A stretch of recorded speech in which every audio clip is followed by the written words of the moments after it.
Okay, so now I'm gonna add people.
Hello, Glam.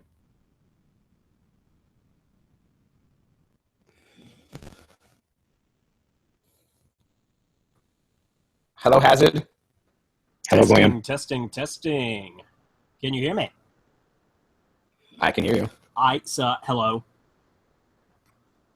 Nice. Hello, Hazard. Okay, so hello, Glam. Testing. Can you hear me?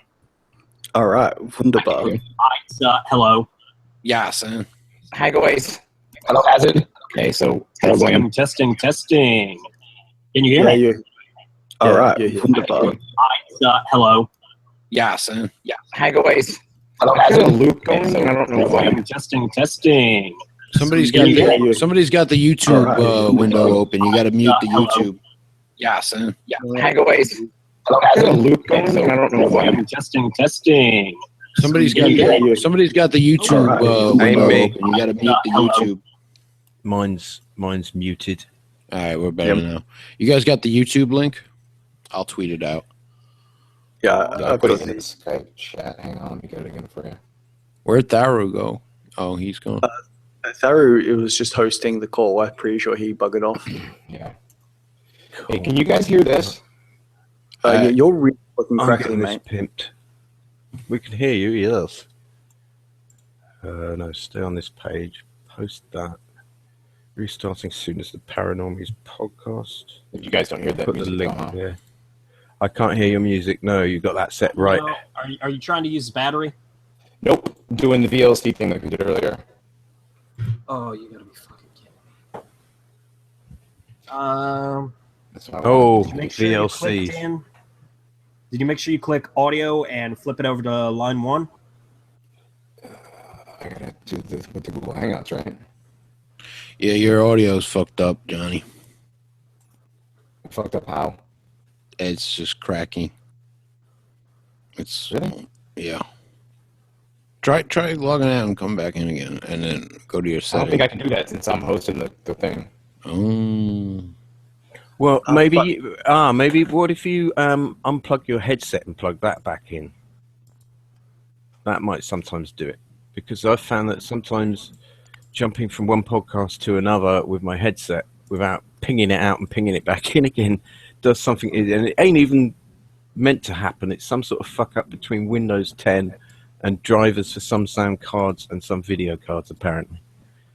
But how to fix it is another question. I could ask my boy Ken if he can come in here and give you some advice. Do you guys want me to invite some other people in here? I know some pretty decent shit posters. I could. Fuck it, let's do it. We're gonna He spook knows. the night away. Yeah, he knows world standard shit posters. I don't know who's around right now. I just sent out a bunch of tweets. That's all. I'm posting the link on Facebook. Well, not the I link just- to join, but the. You want me to ask Yeah. Jazz Hands? I don't want to bother him. I'll ask Halberstram, maybe. I don't know. I just sent JP link via Twitter. If he's listening, I'll just type that as well. Goy Orbison, maybe. Yeah, Jeffrey Fairwater's coming back in. Jeffrey! I wonder what I said. Someone just wants to debate us on elves. Fair enough. Elf slave, what do? I don't know. JX223? 1223, something like that. Looking too far away from my screen. Oh, Elder. Oh, as in 40k. Oh, fuck that. Oh. I will talk about fucking Elder. I don't know about you guys. I'm a huge 40k spurt. I'm down to talk about the knife ears. Fair enough. I was just thinking you might think, well, what's that got to do with anything? But no, fair enough. I suppose it's a pretty fashy topic, isn't it? Warhammer 40k. Yeah. Definitely. I'll be right back as well. Hey, what's up, Hollandier? We love your fucking music, man.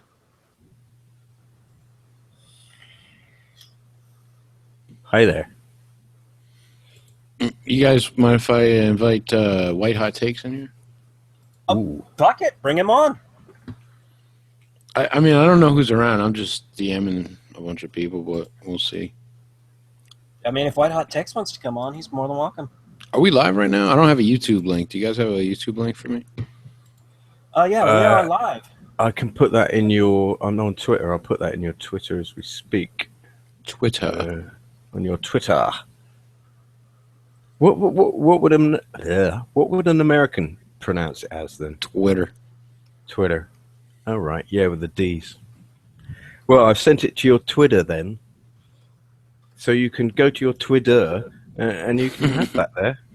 Yep. No doubt. All right, I sent out a bunch of DMs. I don't know who's going to respond. White Power Ranger was saying he's busy.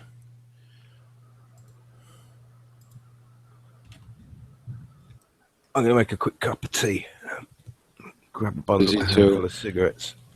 And that's not Sargon of Akkad. It's a different Sargon. So.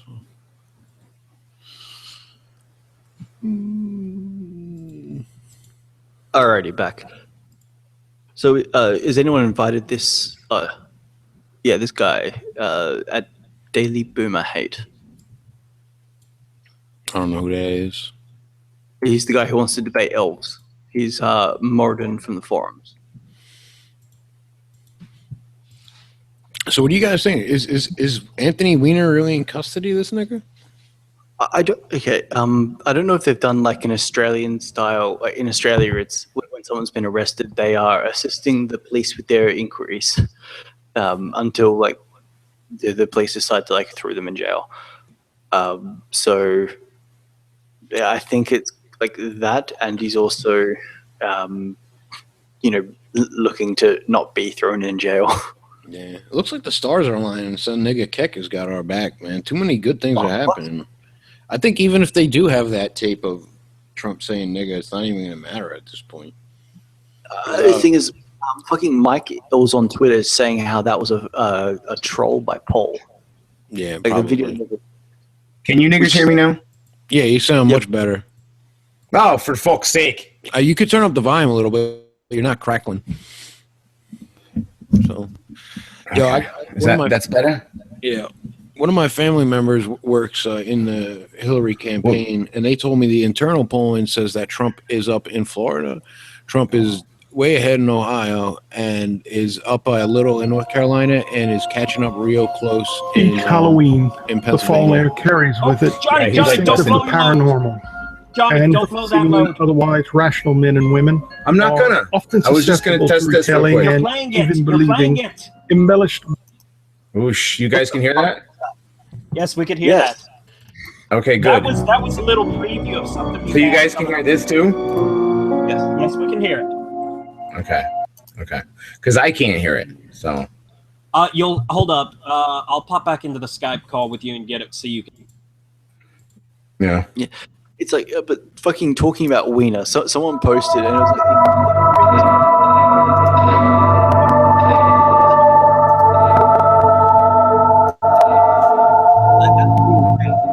a Jewish dick saves the white race from World War III. It's so true. So yeah, internal Hillary campaign polls show that Trump has like at least a 50-50 chance of winning, from what I'm told. That's internal. That's not the public polls that they let out. So that's big white pill. I'm mad white pill right now.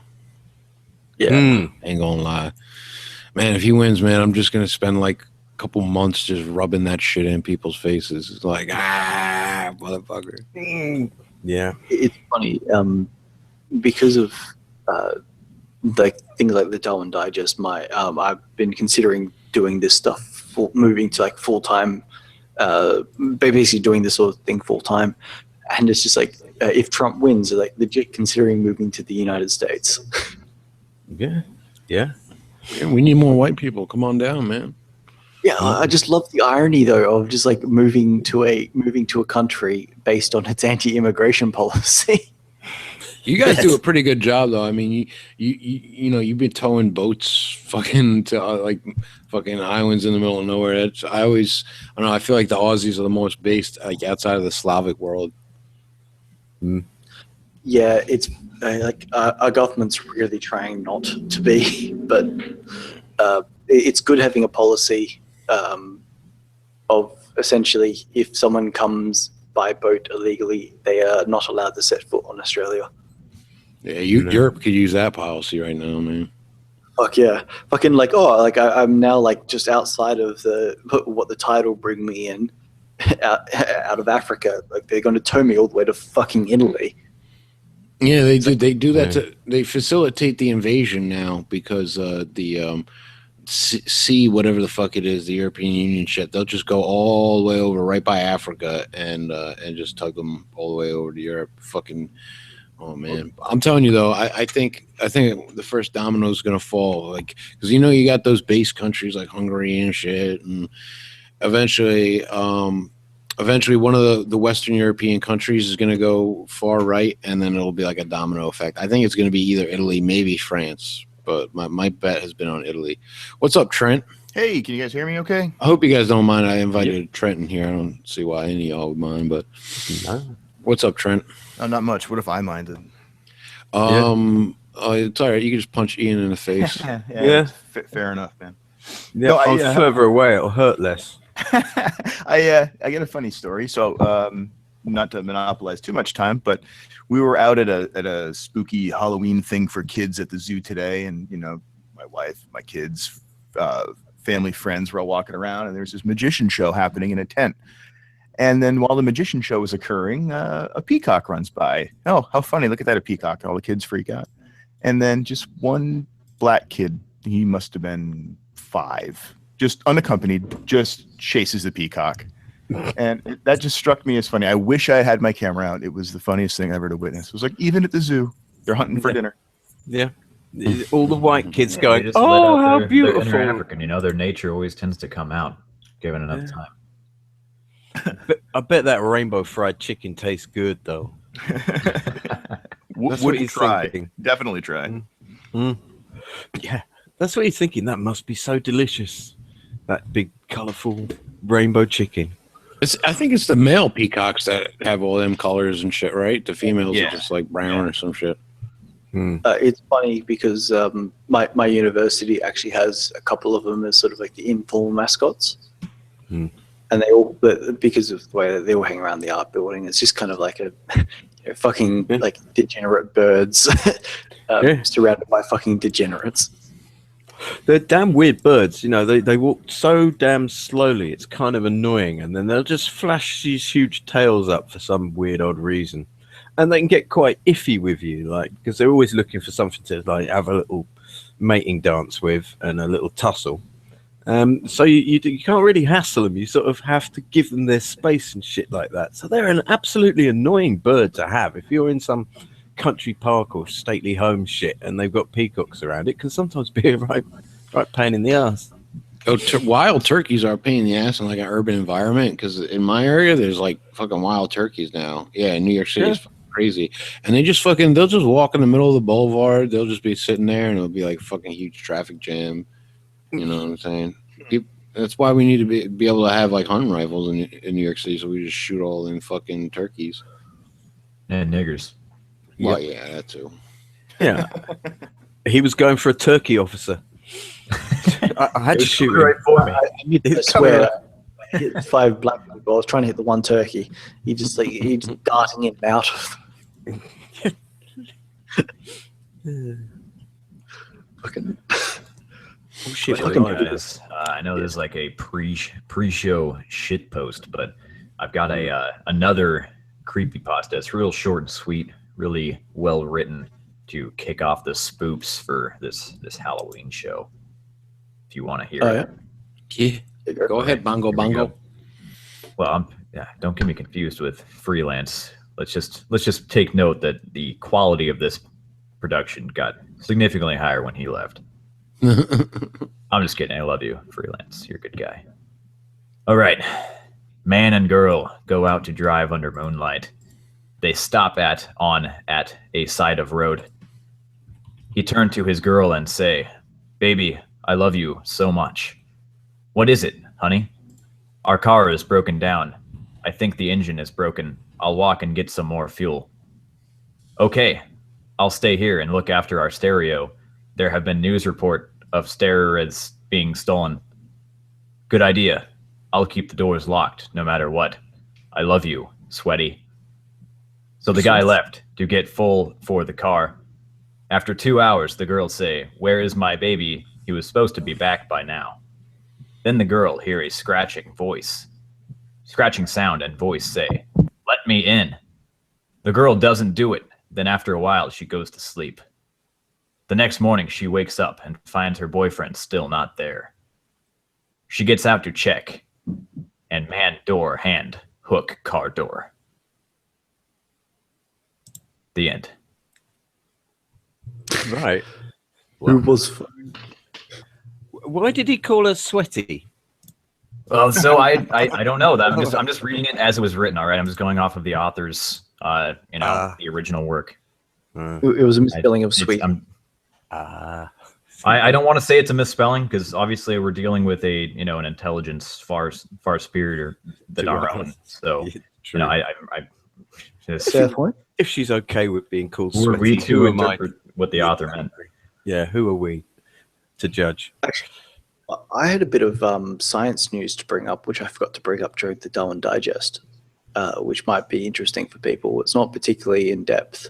Are you guys aware of the patient zero hypothesis concerning the spread of HIV into the United States? Yeah, one person brought it over. Yeah, basically, it's the hypothesis is that it was likely someone like an airplane steward, who gay guy fucked a lot of men, and basically spread AIDS all over the US as he was flying around. Turns out that's not true. Right. And as you might expect, LGBT barbecue, what the fuck? Oh my God, whatever terms you want to have. Websites have been going on about this, talking about how wonderful and progressive this is, and it's great because it's clearly not spread by gay people and all this sort of stuff. They're right; it wasn't spread by a gay man. If from what they found, basically the lots of different types of AIDS came into the US at once. Is what they found. Right. There wasn't one gay man going around spreading it. There was a whole heap of them going around and spreading it. That's all that it means. Fucking quiz.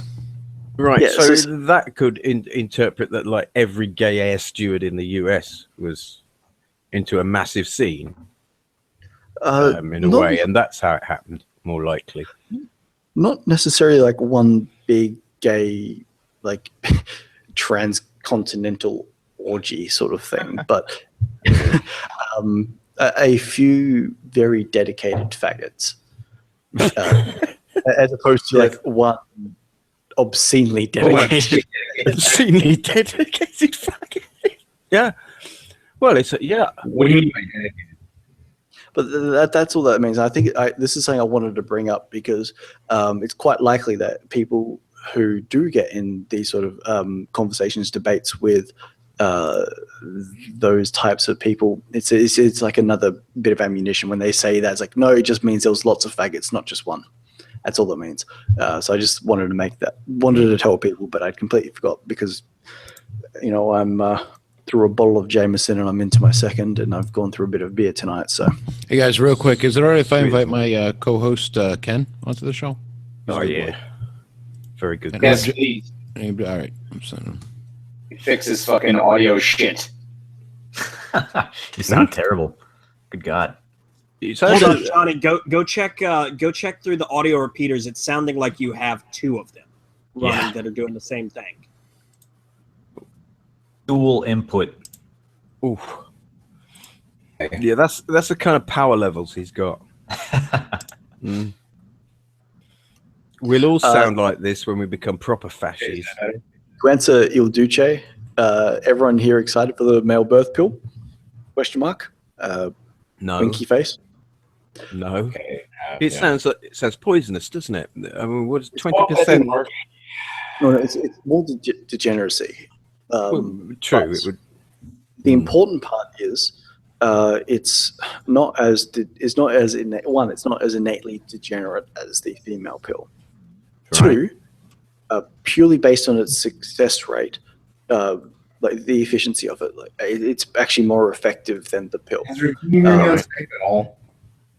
Pardon? No, Johnny. But because it's more effective than the pill, and it doesn't quite work that way. But oops, we accidentally sterilized you. It's not quite that way. It's just it's just a progesterone injection. Yeah.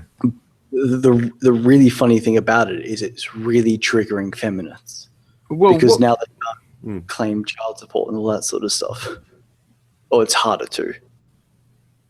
Or will be harder to. And they're basically flipping their shit over the fact that basically men now have the ability to determine whether or not childbirth's going to happen. It's kind of funny from that perspective. It is still degenerate and all that sort of stuff, but I will never pass up something that triggers feminists. That's just like my own thing. Well, what concerned me, was that there was 20% of the people on the trial of this injectable drug, apparently, that were complaining of side effects that they absolutely couldn't tolerate. I mean, including depression, anxiety, loss of libido, and there was another one that was slightly more physical and worrying that I've forgotten. But The acne was the big one. acne, yes. The thing though is whenever you mess with hormones, you're going to have that sort of effect. When you consider that it has a similar effect as well, it increases weight gain. It has it changes what women are physically attracted to. It changes basically you're more likely to suffer depression, more likely to smoke, more likely to try to remember all this stuff off the top of my head. But yeah, they're basically more likely to engage in a whole heap of really shitty behaviors. And like overall, it's just like it's one extra brick in this like wall of shit. But there are a whole heap, like you could, if you were to be able to remove all of the extra crap, having that one brick wouldn't really be a problem. But in of itself, it's not a terrible thing. It's just the context of today's society. It's fucking shit. Let me just say what's up to my nigga, my good friend and co-host and executive producer, Ken. What up, Ken? We live on this shit right now, just to let y'all know. That's cool. Looks like I'm gonna be helping Paranormy guy get set up on a laptop here. Yeah, your audio is just a tiny bit low, my friend. Well, how is that now? Because I just moved all my equipment around. That's sexy. That is beautiful. Nice, very nice. Jesus Christ. Oh my goodness. Okay, so I got my mixer back, right? And I'm like, okay, I can appreciate why turning all the knobs down would be seen as appreciative to somebody who maybe doesn't realize that they're put in one place for a reason.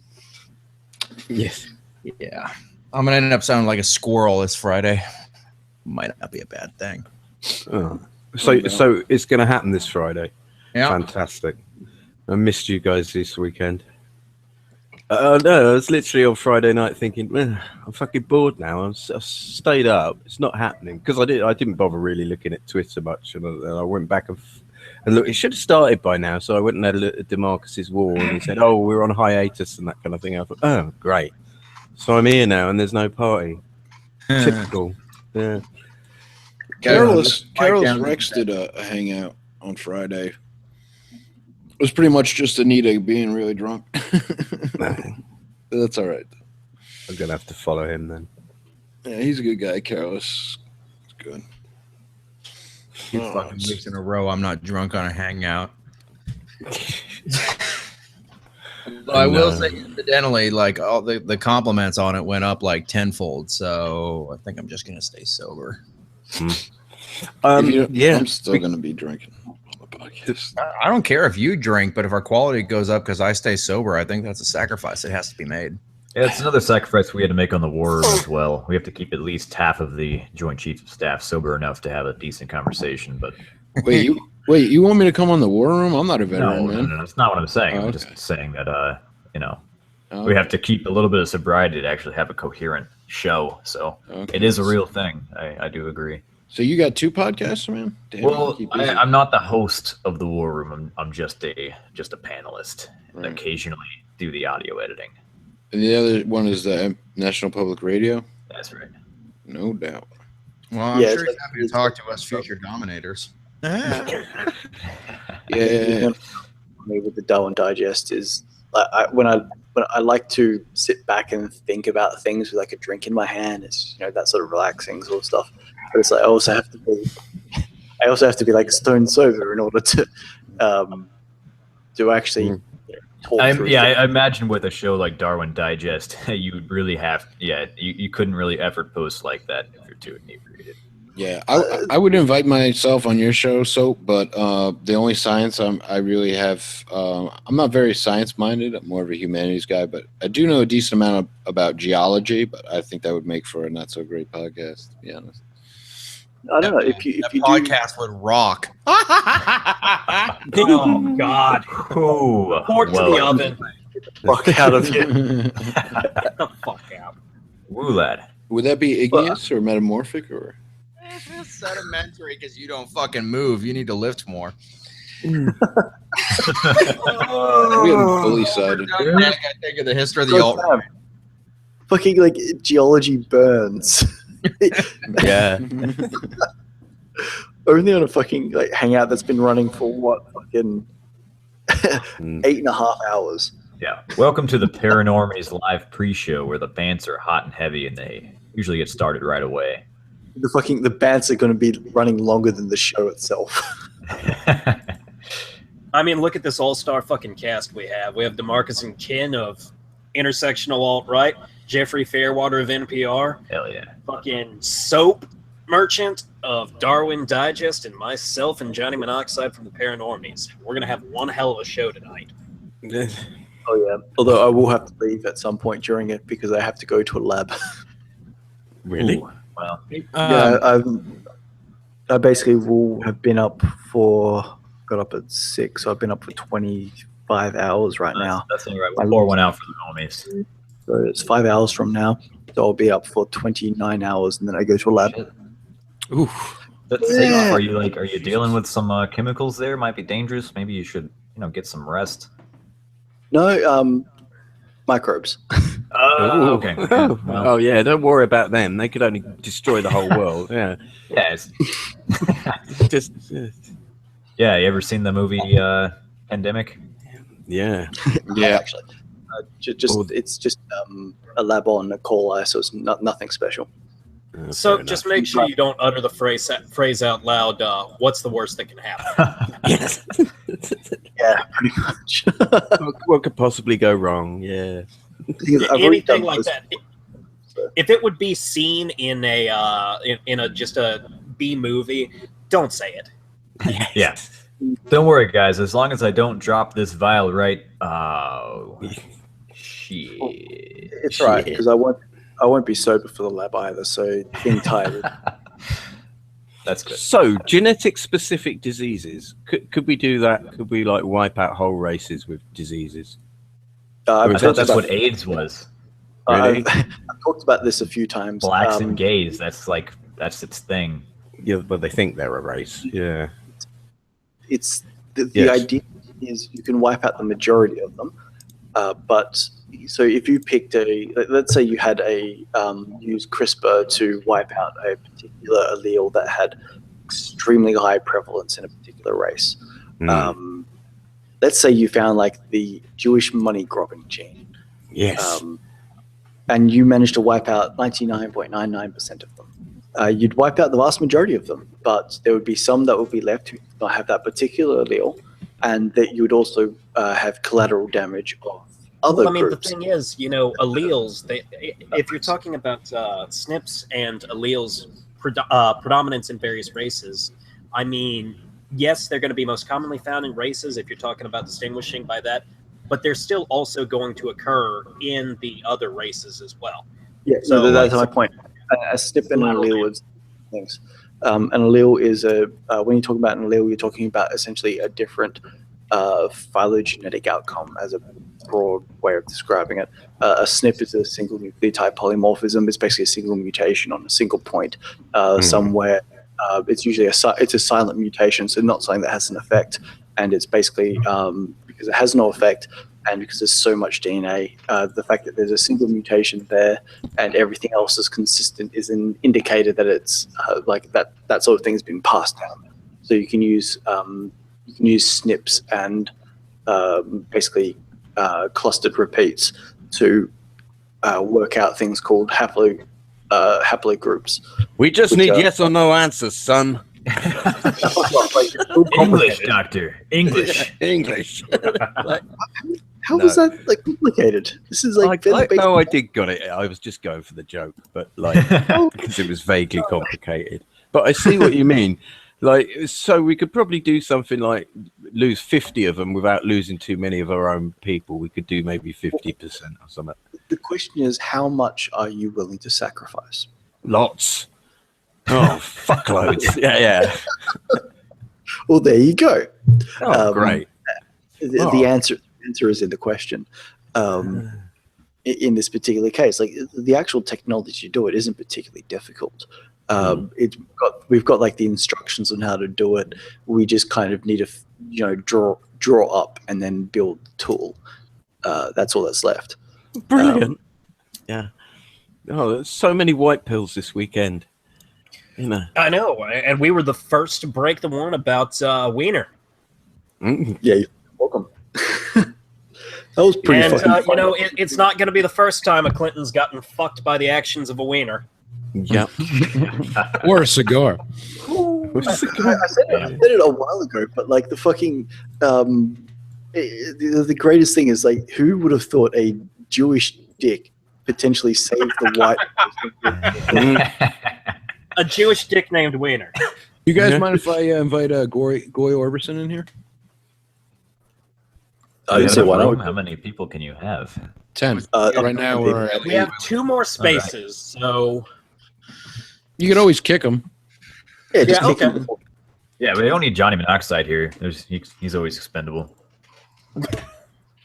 Goy is a very trustworthy pair of hands on a podcast. He's very good.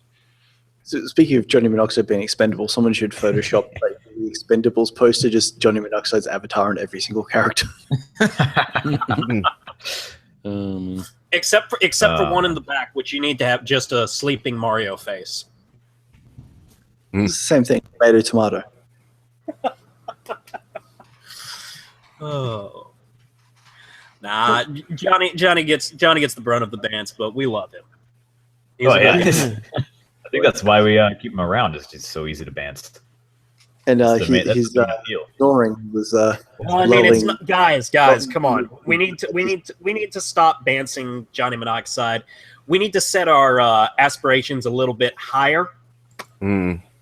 Oh, I see what you did there. You guys got a Nick Kike in here, so you could just go after me, my nappy hair. Yeah, it's not fair to bounce on Johnny right now. He's having technical issues. He can't actually bounce back. It does get old. I'm going to be honest. The bouncing on Johnny does get old. Yeah, it does. Yeah, if you want, just for the sake of conversation, I can play Johnny and just give you his response. Mamma mia, I'm always getting the bounce on. I'm gonna go and take a nap now to sleep off of the bands. Hey, Fairwater, shut the fuck up. There we go. We just had to get Johnny. We had to get Johnny mad enough for his audio problems to clear up. You should have just said that Johnny Monoxide was in there and he's testing for YouTube, because I told him, let me know, and I've practiced with other people before. You know, my mom We said- had the whole fucking thing working just fine last night. Is We it- were going to do Discord. And then nothing got touched, and then it stopped fucking working. No. Everything was fine. And then everybody's like, no, let's do it in Google Hangouts. I'm like, well, I don't know how to do that. Well, let's do it in Google Hangouts anyways. I'm like, well, I have it all set up for the Discord. Too bad. That's too bad. Well, You go ahead and set Johnny- up all your fucking shit all over again. I know you don't know In how, but defense, it's okay. Johnny. What? In defense of them, if you remember, like your shit was fucking itself all of yesterday. Oh, no. on its own, too. Yeah. I mean, I think there's- we'd probably have had to redo half the shit, even if we'd stuck with the Discord. But we've got it working now. Yeah, but that doesn't help with you guys hear any. You guys don't hear this at all, right? Mike, can you hear it through the Yeti, or are you hearing it through your laptop speakers? Do you guys hear that? No. No, Yeah, can't hear shit. exactly. Hey, I can hear you. Oh, you can hear me. No, you can but hear I'm, the voice. You can't hear the stuff he's playing. I'm like playing No, I something. can't so hear anything you're playing. I've got to be able to play stuff.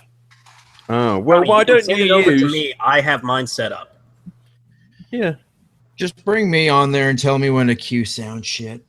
Yeah. Go spend $60 on a mixer. Wait, you can't. You just spent $200 on a Blue Yeti. There's got to be a way to make this work. The Blue Yeti is not $200. Come on, it's It was like 130, but yeah. Oh, So. The thing is like everybody's like, oh, you have a Yeti. It's such an awesome mic. Too bad it doesn't work with anything.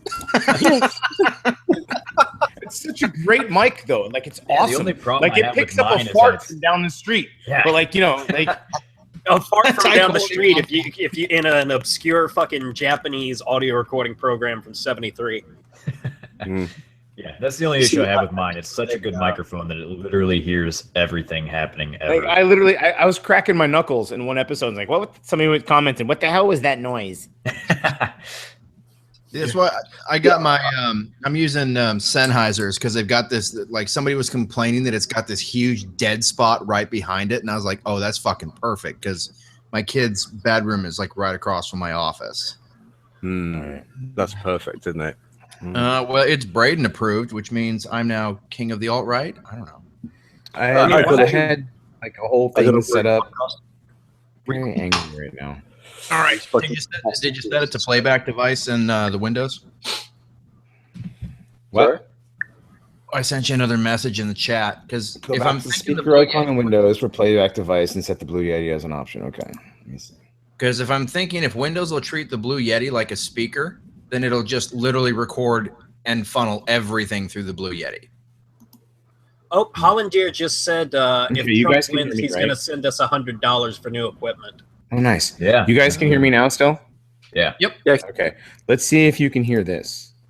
Can you hear this? Hold on. Where is the file? Oh, if you played it, then maybe.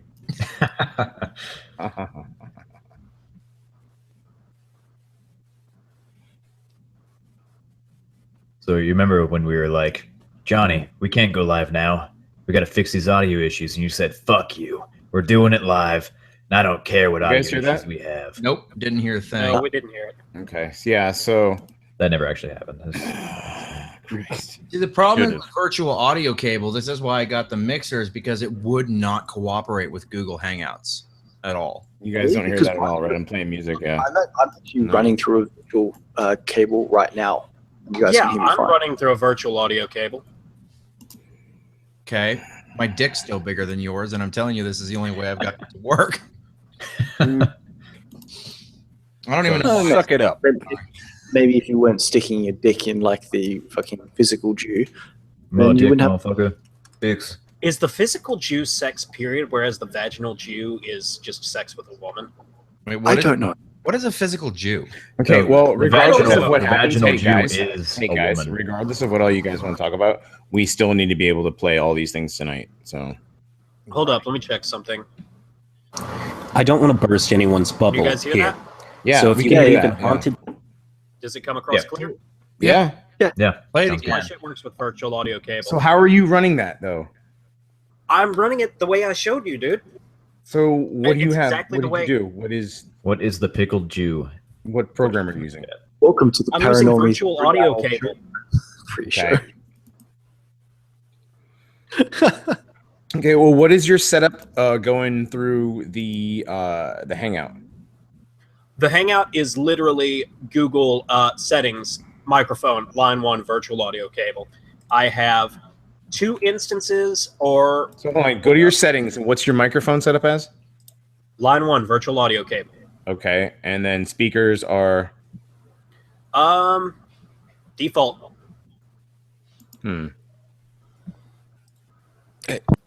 Hey, Soap, what's an oncogene?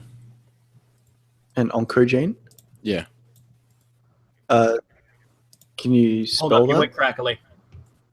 really crackly. You can hear me? Yes. Yeah, you sound like shit. Okay, so that's my virtual audio cable. Ooh. Yeah, I did, Johnny. I think it's also the fact that you're running on a laptop and you're kind of pressing the limits of what you can do with it. There is that. Just go ahead and Yes, send me the Ken. pastas over Skype. You know what, Ken? I would love to do that, and I will as soon as I get, I'll do that this week. I didn't realize this. Is that better? You guys hear me better now? Oh, Now you sound like Ken. How have you picked up what he had? No, is that better? Do I sound better? No. No. Shit. It shouldn't be The resource heavy. And I'm not trying to neg you, dude. It's like, here, go ditch your, $150 setup because I do it my way. Marcus, Jesus. what was that? What was the look, gene? I Let's get mentioned some more people that have better equipment than me to tell me that my equipment is shit. That's great. Soap. I left a message in the chat. There's a link there. Explain it. Johnny, it's probably not your equipment. It's probably just the fact that you're doing it on a laptop. It's probably It's a gene that can become that's linked to cancer. There's some interesting stuff with that, especially some bacteria that can cause certain epigenetic changes. But this particular article. So epigenetic is like when genes are influenced or genes are expressed differently based on the environment, right? Not on the environment. The environment is like a mediating factor. Basically, there's environment is a big part of it, but it's not the entire part. Like a lot of things to do with the way you're born also have epigenetic links. So you can kind of think of it as genes make things, and the product the module is modifying the amount of expression of those things that are made. And so a lot of that is environmental, but there are also other factors involved. For instance, if your mother lived during a period of starvation, the Holodomor is actually a fantastic example of this. We actually have really good genetic data on it,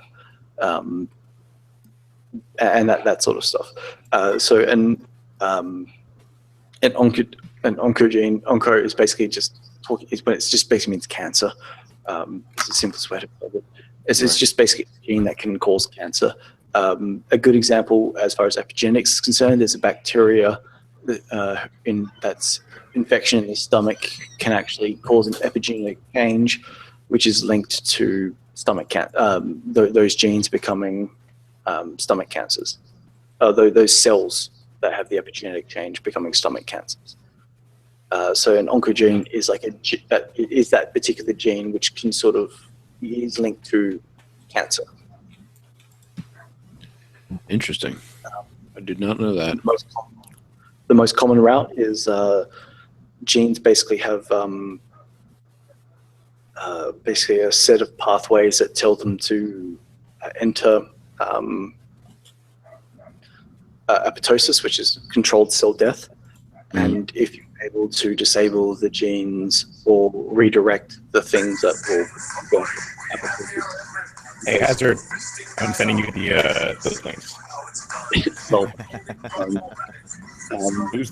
whose phone is going off? that's spooky skeletons. Jesus.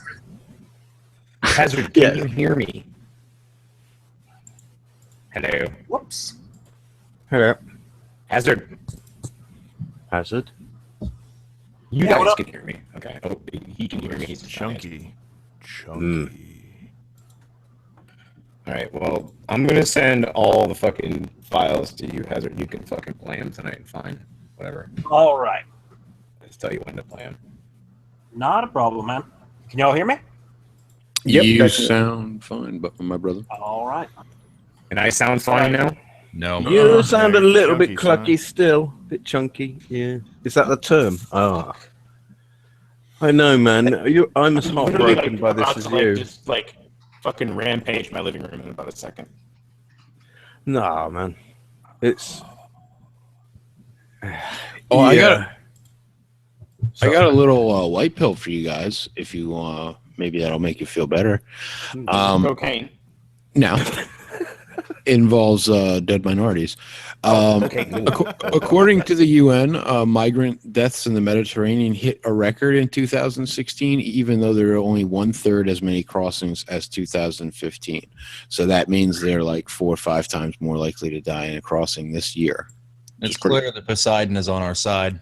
Yeah, that's what I was Yes. thinking to myself, brother.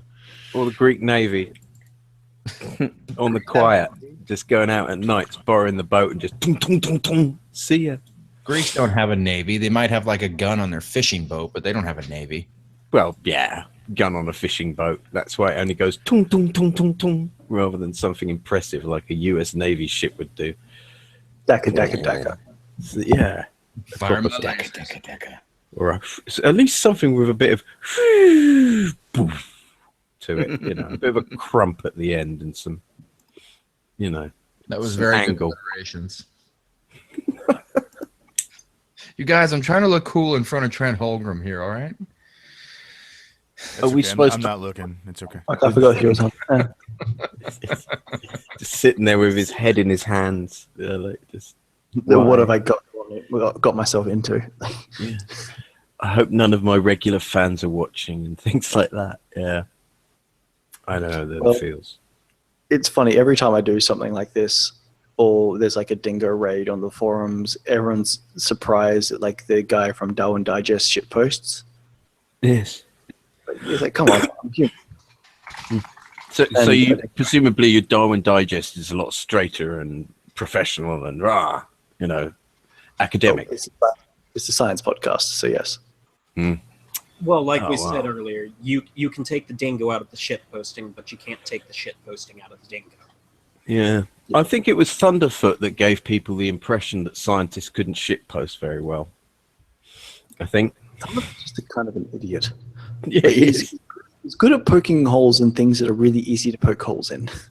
Dude, that entire I can't take anybody seriously that wants to go make videos about atheism and about how it's the one true way and solution, because at the end of the fucking day, it's okay. There is no God that said let there be shit. So the other option is there was nothing and then there was shit. Either way, it's really fucking weird. It ain't logical. First of all, Hazard, fuck you for making me defend Thunderfoot in this case, but that's but no, spoilers. stuff is like okay, let's take some stuff that's really easy to take the piss out of, and let's just be a hyperspurg about it, and like that has its own place, but that's not like I'm an atheist because I'm a hurdy-burdy atheist. He's more his stuff on laughing at Christianity, especially, is laughing at the young Earth creationism sort of stuff, which is something that should really be mocked. Yeah. I can do that. The whole movement, and I know this because I used to be one, has never had a proof against God. They've always just had doubt. And the only honest atheists will admit that. But it is getting to the stage where they don't There's surplus to requirements. Christianity is not a problem, and many of them refuse to address Islam, and that makes me to them that makes them worse than worthless. Well, because Islam equals brown people, and you can't criticize that. But as far as the whole like Big Bang versus creationism thing, I don't see the conflict there, because people always say, well, there had to be something before the Big Bang if there was a creator. But I mean, why would the laws of time apply to an omnipotent creator? Why wouldn't it be that a God lives outside of the laws of our universe, and therefore perhaps in a realm where there is no time? It just always is. It's a really interesting thing that builds on that. So, like you said, if there was a God that was all powerful, then he could just create the universe so that the Big Bang happened, and then that could be fine. But he could also have created the universe so that everything that we think existed never happened, and everything started. Now we just think like this previous 8 hours of conversation happened, and the rest of our lives happened, and we have I think about that sort of shit a lot. We have no way of proving that's not the case. So as far as that's concerned, that is just as valid as the idea that God created the universe at the time of the Big Bang, and that he created the universe 100 years from now, and that what we're talking about now is a memory. And all the rest of stuff. They're all equally valid. So from there, you can't like positively say that God is a thing. That's the atheist position. A religious position is based on faith. It's like I can't prove this is true, but I am taking it to be true on faith. And the religious impulse and faith in general is actually something that's really useful for us as a society. It's just really easy to mislead. Yeah, that it is. Hey, have y'all ever seen that movie Religulous by Bill Maher? Well, if it isn't Goy Orbison of the Houston Goilers. What's up, buddy? I'm out. Boss. Have y'all ever seen that movie though? Yeah, I saw it. That's what red pilled me on the one of the things that red pilled me on the JQ, because I was like, oh, okay, they say they're going to take on the three major religions, and they spend 2/3 of the movie they spend mostly Christianity and Islam. The only time they criticized the Jewish guy, it was a Jewish guy who was like anti-Israeli, and it was just like, oh, this guy's weird. And the other Jew that they criticized was a goy who was a Jew who converted to Christianity. Well, the part I remember was they're just like, look how goofy this guy is, because he flips a switch that does all the work for him on the Sabbath. Yeah, like he found a loophole to like Jew his way out of the not doing work on the Sabbath. And I was like, that's not really hard-hitting criticism. And then I looked up, like, okay, who wrote, directed, and produced this movie? Oh, those are all Jews. Yeah, I've been watching Bill Maher's shows since his last show back in the 90s, or up until 9/11, which was politically incorrect. And the guy is like anti-colonialism. He's like anti-majoritarian. He's like pro-minority and all these liberal things, except for when it comes to Israel. And I remember watching one of his shows. And this was after the last election when Netanyahu was like, they're busing in Arabs, which is something like if Donald Trump was like, they're busing in blacks, like everybody got, oh my God, racist. And all of the panelists he had on there were Jews, including himself. He's half Jewish, so whatever, but he's obviously such a kike. Yeah. And it was like, well, if America was surrounded by 7 black nations that hated us, then that would be okay. I'm like, shut the fuck up, Bill. You're such a fucking, like, he's a lefty, except for when it comes to Israel. Fuck him. Oh yeah, I went to high school with a guy who was also a half Jew, who was the same way. He was a total shit lib, but he was always talking about Israel and how great Israel was. And it's we all know their game. So yeah, Bill Maher particularly is just a really insufferable kike. I can't think of, well, I don't know, man. It's kind of like when you go with like the ugliest Jew too, like. Who's more annoying? Like you can't tell who's the most annoying. I think the ugliest Jew is Sandra Bernhard. She's pretty bad. Yeah, but I don't know, dude. Dworkin's pretty bad. Well, yeah, but I mean, if Sandra Bernhard was as fat as Dworkin was, that would be like, wow. And as old. But, the thing is, I do watch Bill Maher's show because he has interesting guests. And I got to be honest, he is a talented satirist, like, especially when it's his voices and the faces he made. I mean, I hate the guy. If I saw him in real life, I'd probably break his big fucking kike nose. But he is fairly talented. He does go after Islam, but, gee, I wonder why that is. Exactly. Boy. I don't know. I think he's the typical leftist snarky kike. I can't stand him. I don't think he's funny. I hate him. I think in terms of his delivery, I think he's more talented than like a John Oliver, though. John Oliver isn't a kike, but still, as far as shit. He's not I don't know. Is he not? For sure. If he's not, he should be. Yeah, John Oliver has a terrible delivery. It just he's really not talented in the least, and he has such a punchable face. I don't think I would be able to control myself if I saw him. I think I would just. I'd just have to bite the bullet and go to jail and just beat the fucking shit out of him. You just punched me in the face. It's 2016. How can you do this? You guys want any more headlines to kill some time here? No, I just wanted to interject really quick before we get to that, since we got Goy Orbison here that can bance against the Goilers really quick. So, whoa! Yeah, I'm a proud Cascadian myself. I just went to a pool party this weekend. It was a huge meetup. Had a great time. We went on a little hate hike. We found a spooky, abandoned little campsite. And rub it in. There's just tons of these little just wet clothes that were abandoned there, and among them, a pair of lonely, soggy black shorts. So I'm sure the story behind it is some Goiler tried to infiltrate our territory and couldn't handle our environment. And just got eaten by nature. All right. Trent, take care, brother. Good night, Trent. So how was that? I wasn't able to make it this weekend. Oh yeah, I didn't realize. Hey, that guys. Yeah, it was a really good time. I didn't get to go for the whole thing. Yeah, what's up? Hey, you guys realize we're gonna have some guests coming on, so we're gonna have to do it a couple people. How much longer do we have till your show is supposed to start? Literally, actually, like 4 hours. Yeah, well, that's what happens when you do a midnight show. Right. He just doesn't want you on, basically. That's what he's saying. No, I like Fair Jeff. enough. It's all you other faggots. Oh yeah, It's take that. Well, y'all there was a Cascadia guy that apparently was in Fuck you, town. I'm the only one here since the start. Yeah, there's one of our guys in Houston. We were supposed to meet him, and then he's like, "Well, I don't have a car." I was like, "Oh yeah, I guess he flew down here." And then I was like, "Well, let's just meet at a bar or something near your place." He's like, "Well, I'm not 21." I'm like, oh, fuck. And he's like, "I'm actually having dinner with my parents or something."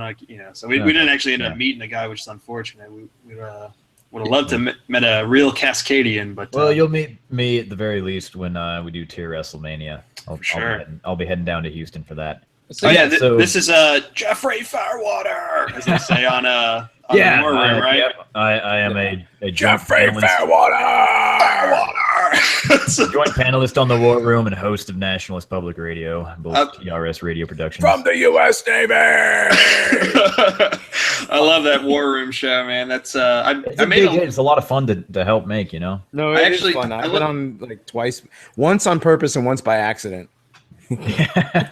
Yeah. What is it with 20-year-olds showing up to these things, though? They're like, here, let's go find this really convenient place to go find. Then they said, okay, he's not 21, so he can't go in. So we're going to go to the McMinimans. It's like 2 miles up the road. Well, there's like 2 McMinimans. I ended up going in between them, trying to figure out where the fuck these people were. That's a really good pool party, though. Order like 6 drinks all at once. Yeah, I've been driving for like 2 hours trying to find you assholes. Well, it's good though. At least it's there's more younger people getting involved. It is great. Like I'm not going to knock somebody and say they're a bad person for not being 21. It's not their fault. Yeah, you should have swam faster, you son of a bitch. we just added a guy who's like 24, 25 to our inner circle for the New York City pool party. I went on my first hike on Saturday. We went to a spot in New Jersey with like on top of a mountain that overlooks Manhattan. It was fun. It was a good time. Just walking through the woods, talking about Rahowa and shit. It was good. Good time. Y'all should do your hate hikes through Brownsville in the Bronx. There's no topography there, man. It's all flat. It's Just flat yeah, and put on flat some like topped. safari outfits and shoot some wildlife, maybe. Yeah, get Call elephant Eric guns. Trump down. Get some stuff some animals, some pelts or something. crossbows. Yeah, be good. Was there snow there?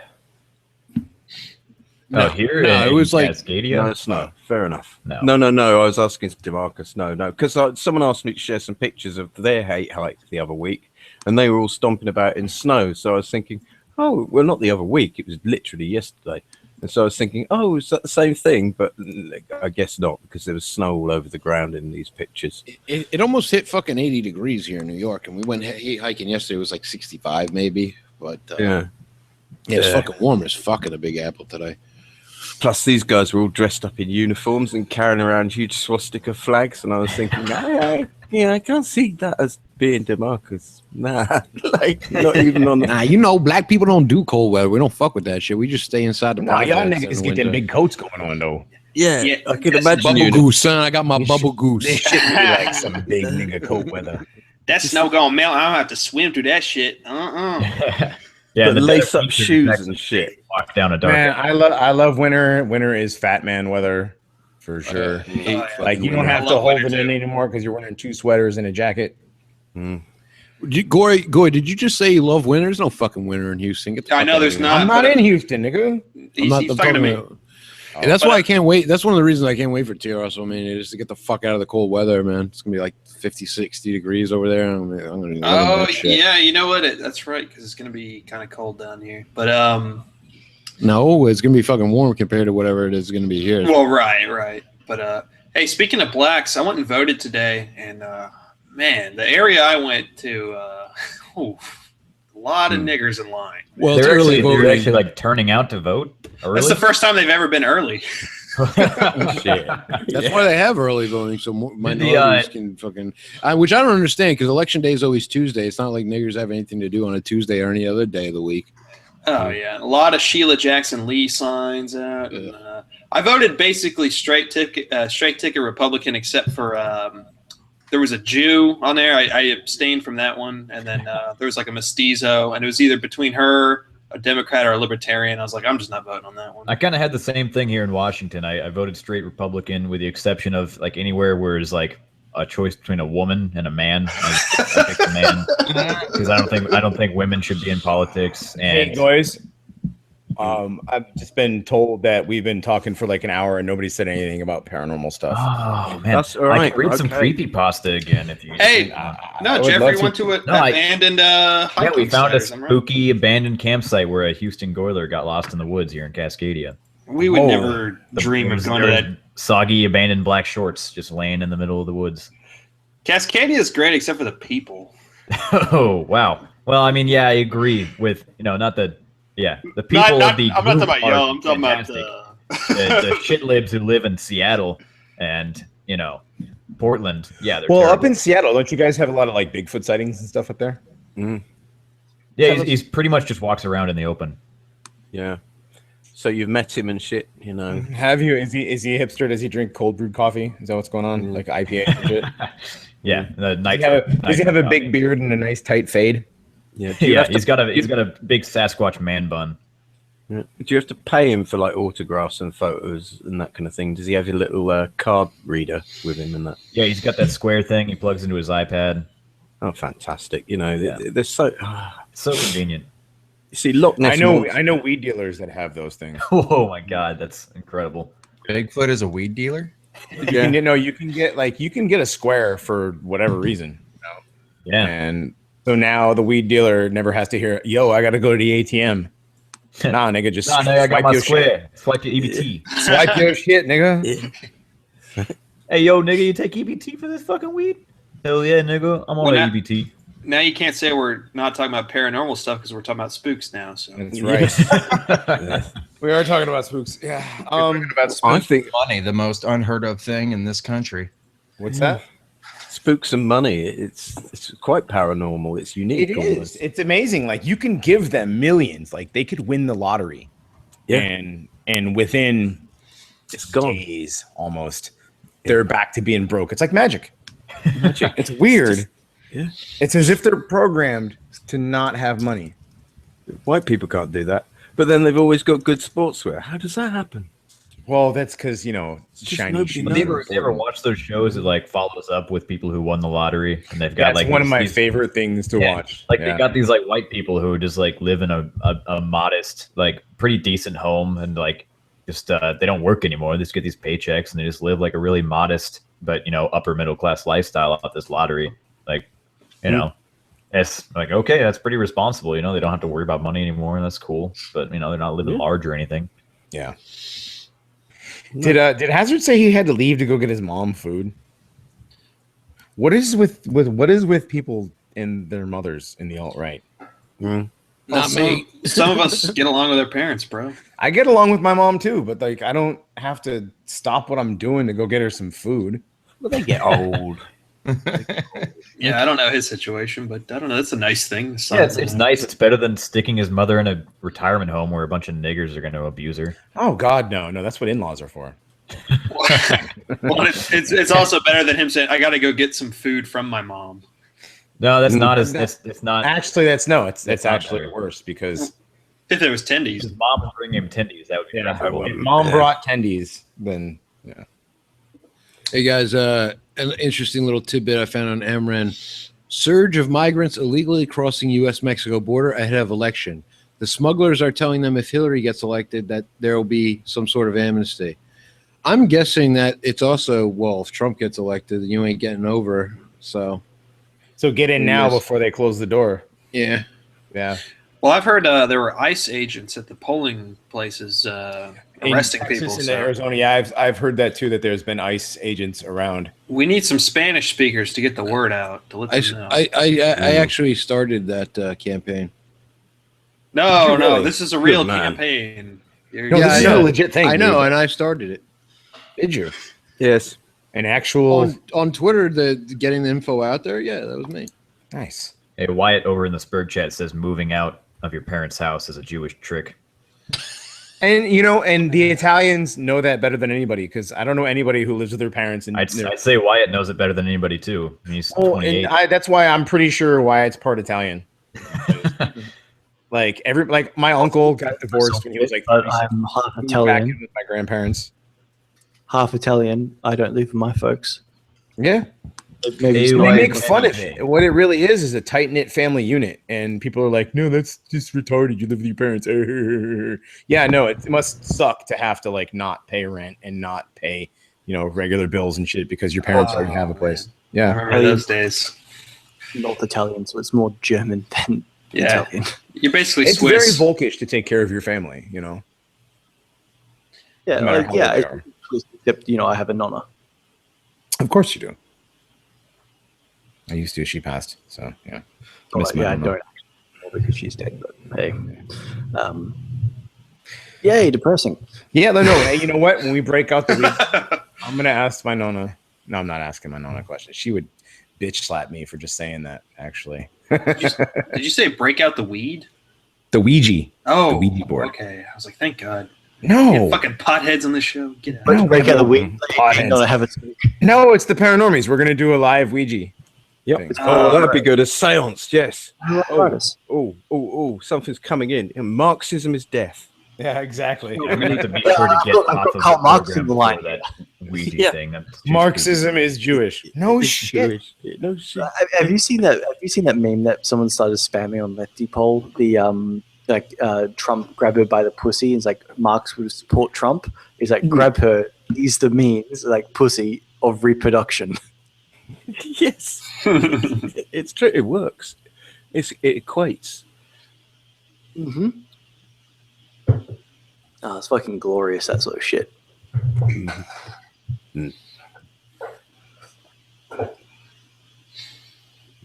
Anyway, Paranormal stuff. Yeah, that was a spooky pause, wasn't it? I don't know. Wasn't that Nothing spookier than silence. Yeah, as they say. It's like pregnant and pause. And Yeah, so back to Dude, if, back like, to the if I pool could get my party, sound- we okay. did have a spooky costume party last night. Everybody Oh, sweet. Dressed up in some nice, mostly alt-right themed costumes, so that's pretty good. We had Nice. Moon Man. We had Donald Trump. We had one of the Columbine shooters Nice. make an appearance. That was good. Myself and my wife, we were Slavs. We squatted a lot. So that was good. Yeah, we had an oven. It was literally he was just an oven. Had a bunch of Jews in it. Wearing a cardboard box. It's good stuff. You should see all the pictures when we do the write-up. Our propaganda minister will be posting on the forums. Once he edits out all our faces and everything to make it OPSEC safe. That guy does. It's the same guy every time, right? Yep. Okay. Yep. He does good stuff. Because I remember seeing those. I don't go on the forum anymore, but remember. Yeah, they're great write-ups, and it's definitely a good recruitment tool because it shows how much fun we're having, and people are like, "Well, I kind of want to get on board with that." Oh yeah. Anything that breaks the myth of a bunch of skinheads sitting around a room with bottles everywhere. Yeah. Just smashed on the floor. Well, I mean, it was that, but it was also other things. Yes. Wow. No, it wasn't that. It was a very wholesome time. We had a little a lodge out in the middle of the woods, and just very, very good, clean fun. Good white fun. Yes. Good white fun. It was explicit. Explicitly white fun. Hey, William, you guys know Bradshaw, Yeah. right? I'm gonna add Brad to come on and for the Paranormies team, since we don't have many on this right now. How about that? Sure. All right. Oh wait, it's my part of the show. That's right. Yeah. Yeah, it's fucking not me anymore, cunt. Right. And I get called names for it too. It's great. Thanks. So Problem solved. So have you guys ever done anything about Die Glocke and what that was about? The German supposed time machine or something that radioactive. Yeah, that's one that we have a whole episode. Right. Going to do on that. Yeah. Oh right. I won't. Yeah, the whole the Nazi Bell project and all that stuff. Yeah. Oh, I won't spoiler it. Then I'll wait. Oh no! I'll no, wait. if you have info on that and whatever, and like are well read in it, like you can come on and talk about it too. Well, no, I've watched a lot of documentaries and bits about all Nazi science projects and that kind of thing, but I wouldn't say I'm well versed in it. Just interested. Oh, okay. I was going to ask you if you thought it had actually worked and what it was sort of supposed to do. I don't think they actually got it to work in the time that they wanted to. So I don't think they've gotten it to work since. But I think that they spent a lot of money and a lot of time on it. So it was a big thing for them. No, they were really, really interested in that and again and collecting all the artifacts like the Ark of the Covenant and like their expeditions to the Antarctic and to India and whatever. So the Himalayas, they were not. Yeah, like Raiders of the Lost Ark wasn't just a fictional story. Like that's a legit thing that the Germans used to do. Yeah, on NPR Bay. Yeah, I used to right? On NPR Bay. Documentary. What's that? Did you say that Indiana Jones is a documentary? No, I said Raiders of the Lost Ark wasn't just a movie. Like they were really, like that was kind of if you look at it, I mean, the Germans were really doing that in the 30s. It's based on a Jew story. It's based on a Jew story. Yes. Third time's a charm. But you got to remember, it was George Lucas who wasn't a Jew. I'm debatable. Debatable. See, that's where I'm at with that. I'm like, he's not a Jew, but like everything he did. Have you seen that picture of him standing in front of he's at some ADL event with his black wife? Yeah. Oh my God! He's an honorary. Is he an honorary? He's an honorary. He's completely honorary. Yeah, but I'd say no actual Jew would make the terrible decisions he made with that franchise. He made exactly one good decision in regards to Star Wars. Because don't forget, he wasn't actually the writer for them. He handed the idea off to other writers who actually wrote the scripts. But he made one good decision regarding Star Wars, and that was to not sell the IP when it was first released. Basically, the original contract was saying along the lines of he had to hand over the intellectual property rights for the film to be made, and he argued for a lower cut of the profits, but he would also control the intellectual property, and they let him keep it because they didn't think it would be a big thing. And he made all the money off the action figures and the merchandise and shit too. Oh yeah, he had total control over that. LucasArts. Yeah, I heard he also insisted on the Jar Jar Binks character. That was his brainchild, and he loved it, and was like refused to let it go. It's like a Misa just some sort of islander, yo. That's like Big Snood in outer space, basically. It was the most Big Snooty character I've ever fucking seen ever.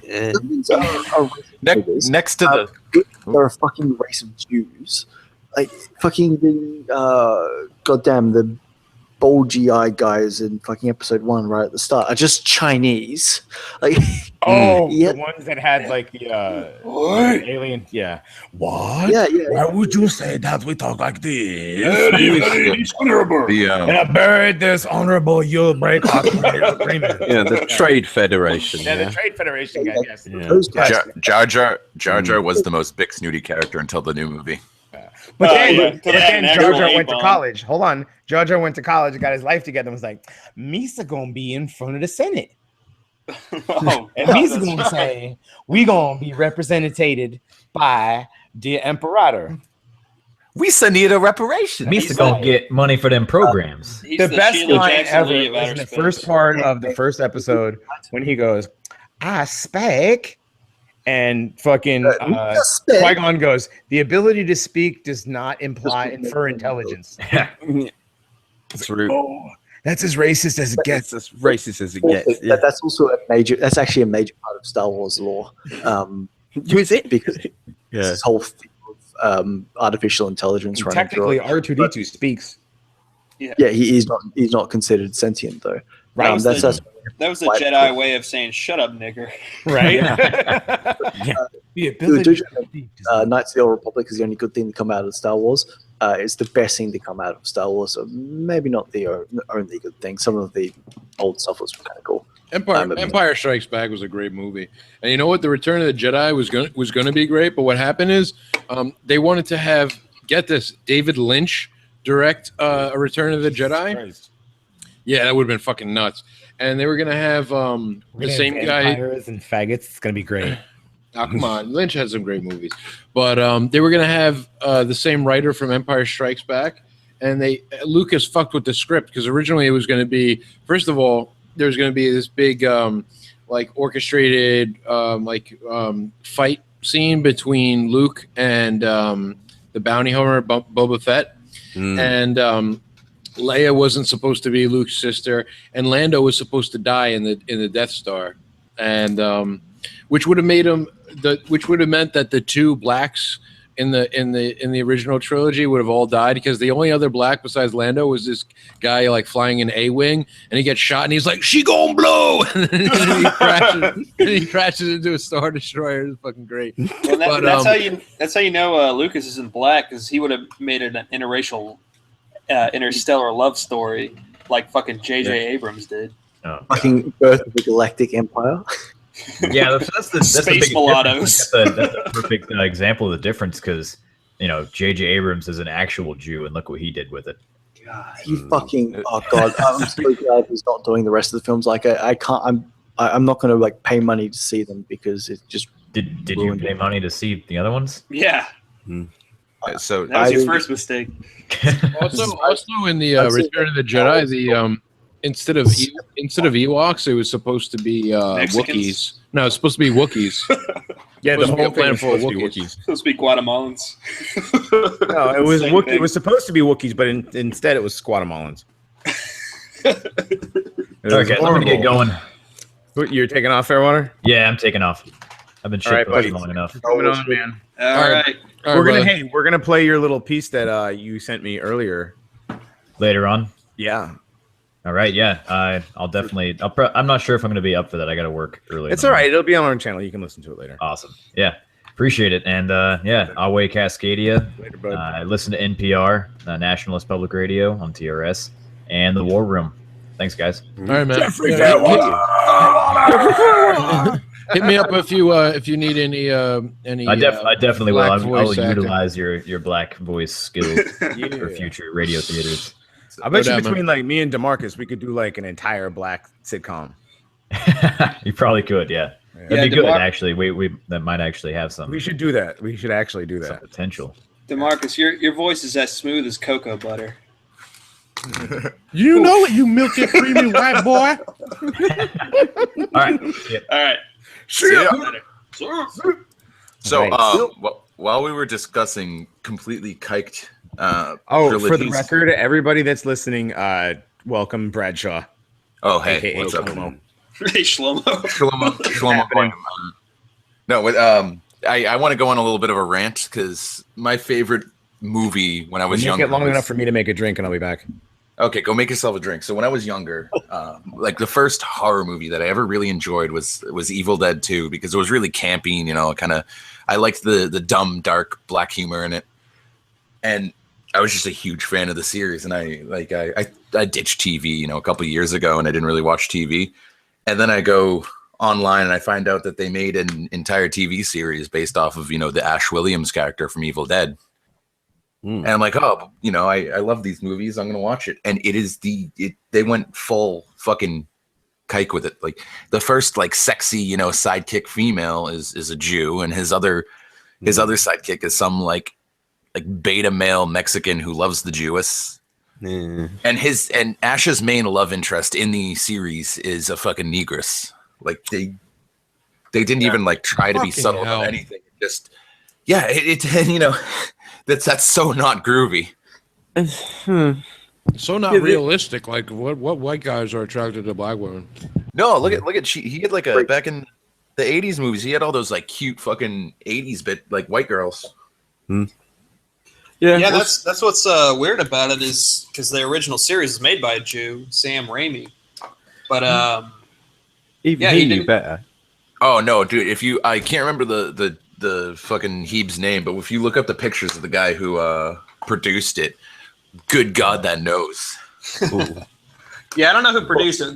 The director was Sam Raimi for the Evil Dead series. He didn't even do the series though. If you actually look at it, it says based off of characters by Sam Raimi. Oh yeah. Well, what I'm saying though is that the original was made by a Jew, but since it was the 80s and that time, like I don't think any of those movies back then promoted race mixing and shit like that. I could be wrong, but I don't remember any 80s movies promoting interracial even relationships. Raimi may be a kike, but his products aren't that kiked. Right. Well, it's kind of like the Coen brothers. I actually like their movies. I'm sure someone's like, "Oh, you kike lover," but I don't know. I don't really see any much paused shit in their movies. Well, if you a lot of their portrayals of Jews are pretty fucking pretty much anti-Semitic.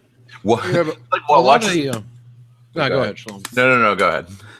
I was going to say, if you look at like Fargo, like the impressions of goys that you get from Fargo is that they're kind of like average IQ, like boring, like uncultured, just totally typical. Yeah, I mean, super white bread humbum, you know, average normal people. And they grew up in Minnesota, which is near not far from Fargo. And there are a lot of interviews that they've done where they talk about being a Jew in Minnesota, like a fucking. Oh really? Okay. That's terrible. Fucking Jews in Minnesota. Not real Jews. All the real Jews are in New York. It's everywhere. It's like a virus, you know. It's like a cancer in the body. It's not just going to stay in one place. DeMarcus, a request for you. Please say, "The darker the berry, the sweeter the juice." In a woman's voice, or a black woman, or a black man. So I'm sharing black man's voice. I feel like it's more of a black woman's kind woman's voice, yeah. Because you know what they say, white boy, the darker the berry, the sweeter the juice, honey. Yeah, but you know what they're saying, boy. You know, it's the darker the berry, the sweeter the juice, you know. Well, why don't we see? Boy, you got to get you one of them dark girls. Dude, I love how not paranormal this paranormal podcast is. It's not paranormal yet, Bradshaw. God damn it! You have no idea how many times that's been. So it can't get spoopy until it gets dark. It's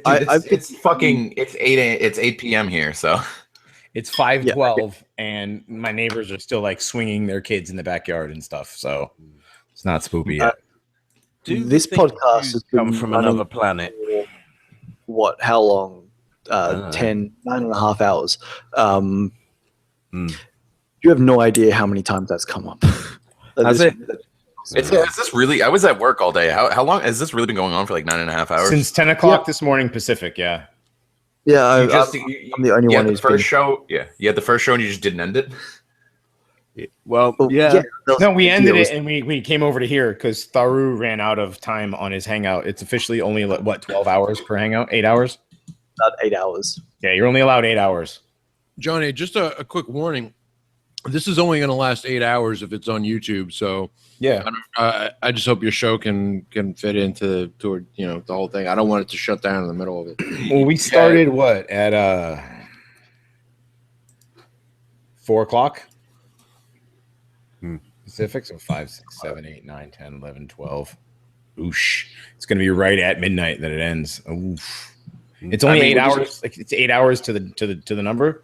I mean, they won't let a YouTube live stream. They will not allow it to go over 8 hours. We should start over that. You could end it and then restart it. Well, yeah. So the live stream for the first part ended pretty much exactly 8 hours in. Yeah, and that started at 10:30. So yeah, we do when we do intersectional, all right. We do like 2.5 or 3 hours of like a regular podcast, and then we just go through the whole rest of the time doing like a free for all, and it always ends exactly at 8 hours. Like there's no doubt it will end at 8. So we should restart this then. So we get you should restart it when you do the actual, paranormal. Okay. Or like half an hour or an hour before. Okay, so we'll restart it at, we'll call it 8 o'clock Pacific. So we got about 2 hours and 40 minutes. If you gotta, I'm kind of I have a prior engagement, so I might actually just rejoin when you do that. Okay, so why are you crying about being on the show, Brad? Because I wanted you guys to talk about paranormal shit. It wasn't. You were talking about fucking Star Wars, man. Star Wars is paranormal. It's not. Okay. Not. Would you Star say Wars that has like gods and Star Wars is normal? Yeah, it's fucking George Lucas's like fucking fantasies are totally paranormal, man. In his autistic man-child brain. Are you getting triggered right now? I know. I don't like Star Wars. So yes. Okay. Are you a Star Trek faggot? No. Okay, so you don't have a camp in the Star. He's probably like Babylon 5, some fucking even dorkier shit. No. Yeah. I'm in the camp where if you enjoy any Hollywood produced film, you're immediately a Jew lover and you go in the oven. Oh, this coming from the guy who says I'm on the JQ. Yeah. All right, we've already talked about this, faggot. Also, I said this like 5 months ago. Were you going somewhere? No, not anymore. All right, good.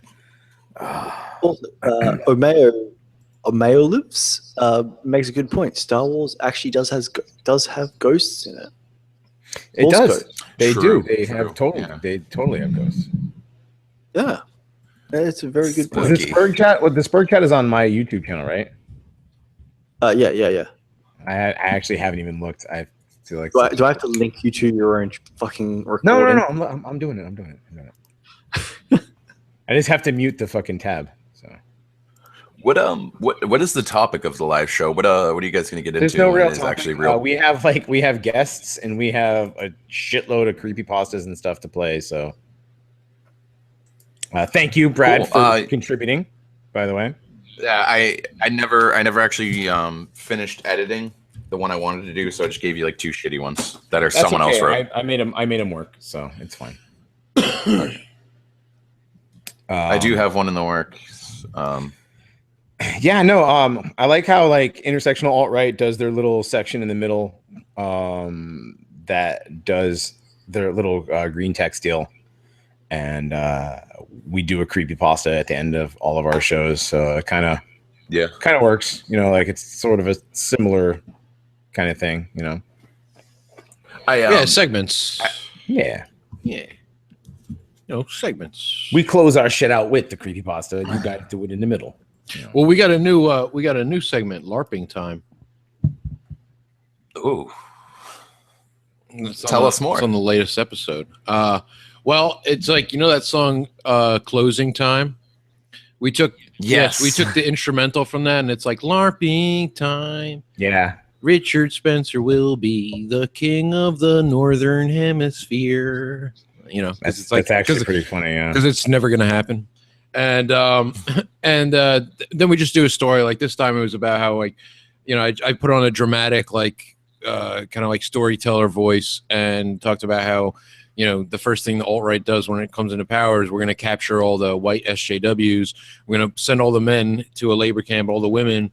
We're going to impregnate them with the seed of our finest warriors, because you can't waste a white womb or whatever. And then like how we're going to raise them and like train them like the sons of Sparta, and then send them into battle to retake Constantinople and shit. So it's like, LARPing time, whatever. I think the next one we're going to do, it's going to be like after Rahowa. There'll only be like, everybody will be dead except for like 1 million goys, and then we'll all have to live in one city, or else it just won't work because there's just too few people. And it's like, what jobs will everybody in the alt-right have? Like Jared Taylor will like manage a lens crafters, like the last like lens crafters, like thing.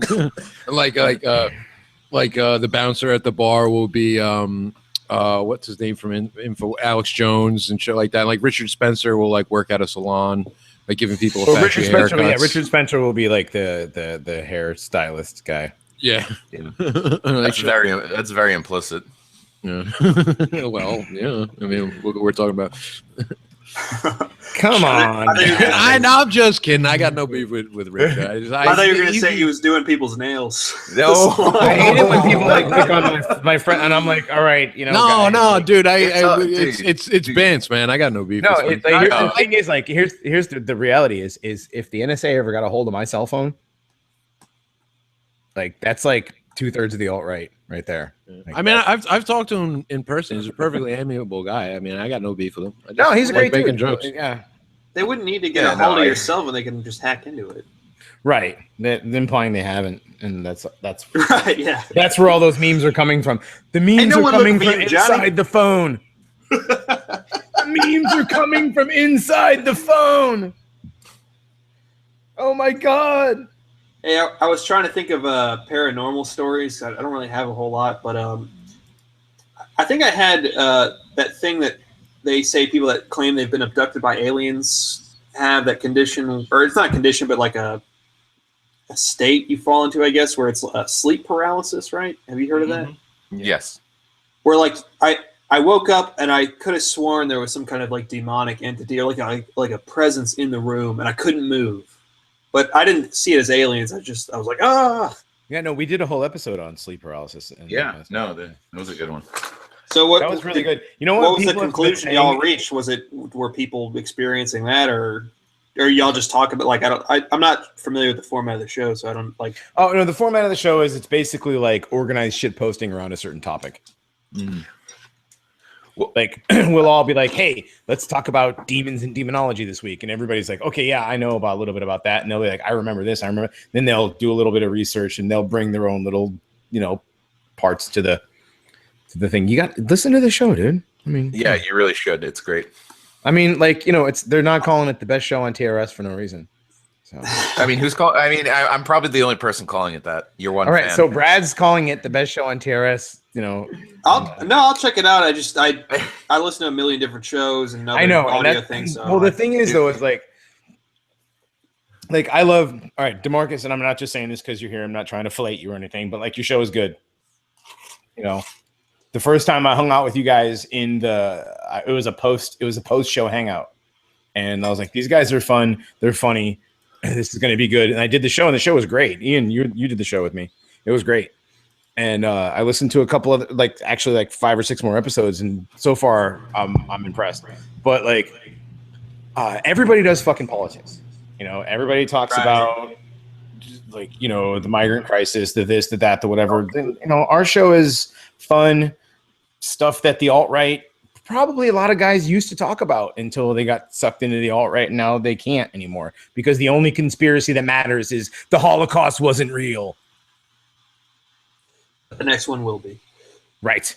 But like, no, I'm dead. I'm dead serious. Like, well, that's the thing. hey, Is like, that's like one of my beefs with the alt right is like, the only conspiracy that's like, oh well, that's fake is the Holocaust. Everything else is, well, listen, Goy, the planes crashed into the towers. And that's why. Yeah, you know what? You and me, Johnny, we came from like a similar background because I came out of conspiracy stuff too, and I still believe a lot of that stuff too. I don't spend really I don't spend as much time about investigating it now. but- I mean, but I don't spend as much time on it as I used to. But at the same time, it's still there. And honestly, if I'm going to do something, and because I want to do a show, it's not that like you don't do this because you do this because you want to. This is the kind of show I want to do, and nobody else is talking about conspiracies, so why not? Hey, if you could point to like one episode y'all did that was really good, which one would you recommend? I don't know. You guys that have listened to it, what would you say? Okay, nobody speak all at once. They're like, oh shit, I haven't listened to it. No, like literally nobody's on the call anymore. What the fuck happened? I was getting food. I would recommend. I was just getting some wings. God damn. Wings for it was chitlings and shit. Okay, But, if you were gonna point somebody to one episode of my show, I would say the one with Lawrence Murray and Weaver. They're talking about esoteric Heckism and all that shit. That was an excellent episode. Yeah, the Meme Magic Part 2. Yeah. Yep. And if you want to go back and listen to Meme Magic Part 1 first, it was had Lawrence Murray on. It was our first episode on TRS Radio.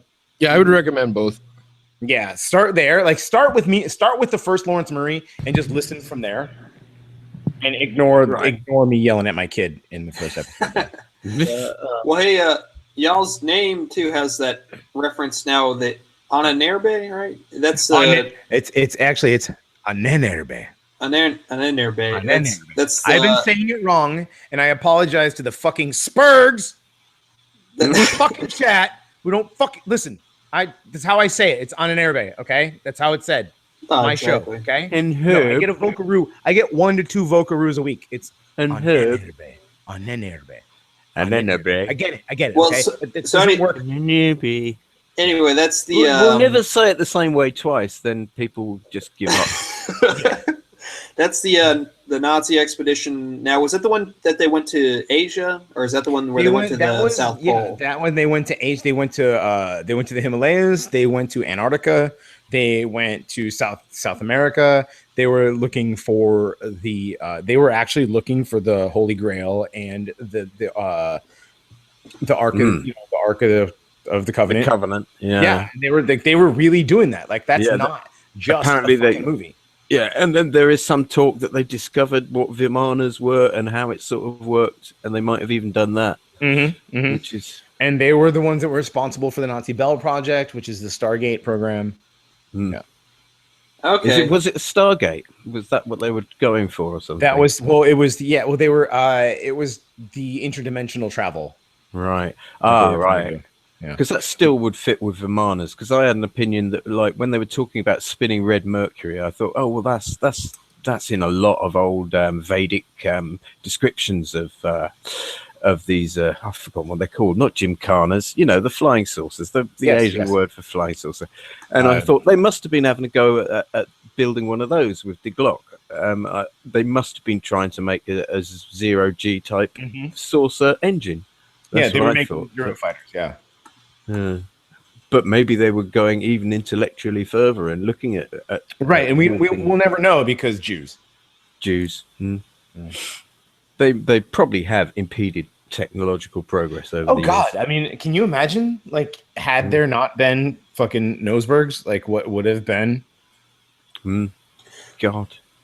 Well, because I mean, just to bring it back to the Ananerbe, I remember on the show when they did Black History Month, they were playing that sound clips from that stupid, We Was Kings documentary, and then the guy was like, and that's when the Nazis went to the North Pole, and it was they the were South laughing Pole. at He it. was not wrong, but he meant or the South Pole. maybe he said South Pole. I might be misquoting the gentleman. No, I'm pretty sure he But, said North Pole. I'm pretty sure he was wrong. the North Pole. Yeah. But, North Pole. But I think they laughed like, "What the hell is he talking about?" But I was like, "I'm pretty sure they did an actual expedition there, but I just don't. I don't know the details. So like, do y'all have a show where you talk about them going there? We have an episode where we get into what the Anennerbe are, and we've been planning on going into more depth into some of their other expeditions, but our resident expert keeps getting sent to different things in like Korea. So Oh, whoa. Like, what were the Nazis interested in Korea? You could do some no, we real just have a life. guy who's really into it, and he's in the Yeah. military, and that's where he keeps getting sent. So, you know. Oh, that's perfect then. Yeah. So he's like, Oh, he's been getting sent to places where like he can't do podcasting for 3 hours on a Monday night or whatever, you know. Yeah. So we might have to do like a recording with him where I get up at like 3 a.m. and just do an interview with him just to have it. Fair enough. Yeah. But a man on location. There's a lot of weird stuff in Korea, especially recently. There's been this 8 goddesses scandal. Oh, yeah. Yeah. Apparently this psychic group of 8 old ladies who are all rich and powerful have been controlling the entire direction of the country and the government, possibly Totally smashed my patriarchy. Yeah. And then you've had all this crazy feminist group rising up there. Again with a weird name I can't remember that begins with M, but they're sort of full on kill all men feminist and type things, and they have been like having a go and attacking men and this kind of stuff as well. And a lot of it is so conspiracy theory because it comes out of Korea, and it's a perfect source for conspiracy theory because it's nigh on impossible to translate that crazy shit. Oh yeah. Yeah, on the fly. Those are the best kind of conspiracy theories where you can't prove it either way. Yeah. So you just have to be like, I believe or I don't believe. I found it fascinating lately, especially the psychic angle of this, that like she's been manipulating this lad all his life until he's eventually become the premier of the country. And she owns a sports car company or something involved in sports and culture and this kind of thing. And she was trying to, and this is probably all the conspiracy comes down to, is that she was pressuring the guy on a lot of decisions that that were involved with the culture industry and sports and that kind of stuff that obviously benefited her company. So at its very basic level, that's all it is. But it's quite spooky and very Korean.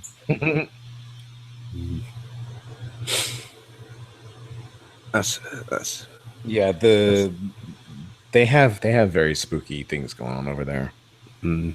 That's the spookiest I've run into this week.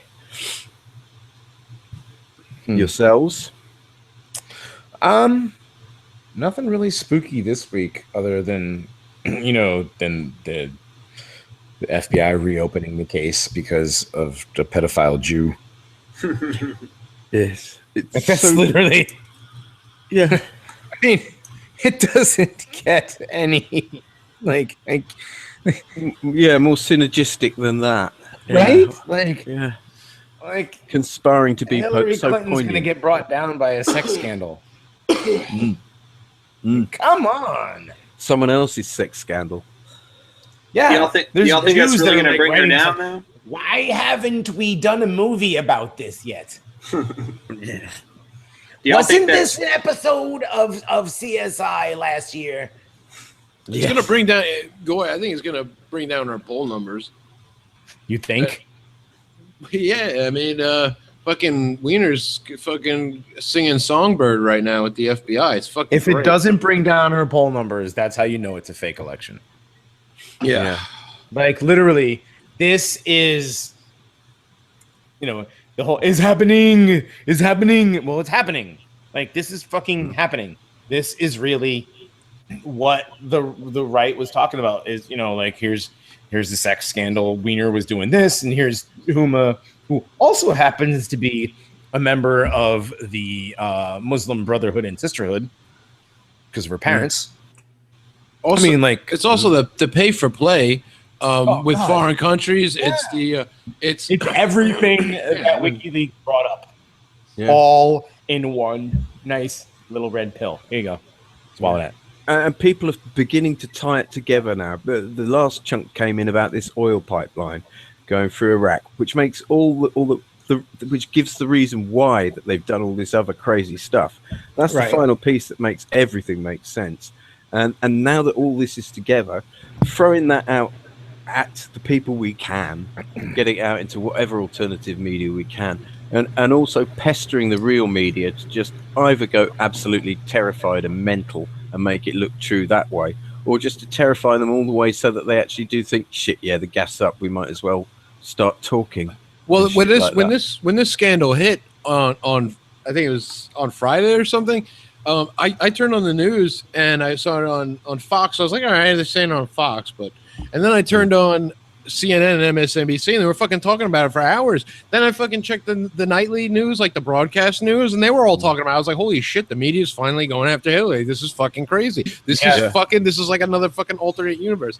And I think what you were saying before is you made a great point there, Ian. And I think to add on top of that, all those scandals is like the sensationalist Page 6 type of stuff is there too, with the whole Anthony Weiner, and then that ties into Huma, who said she handed over all the phones, and that's been proven to have been a lie. Like, it's just fucking great, man.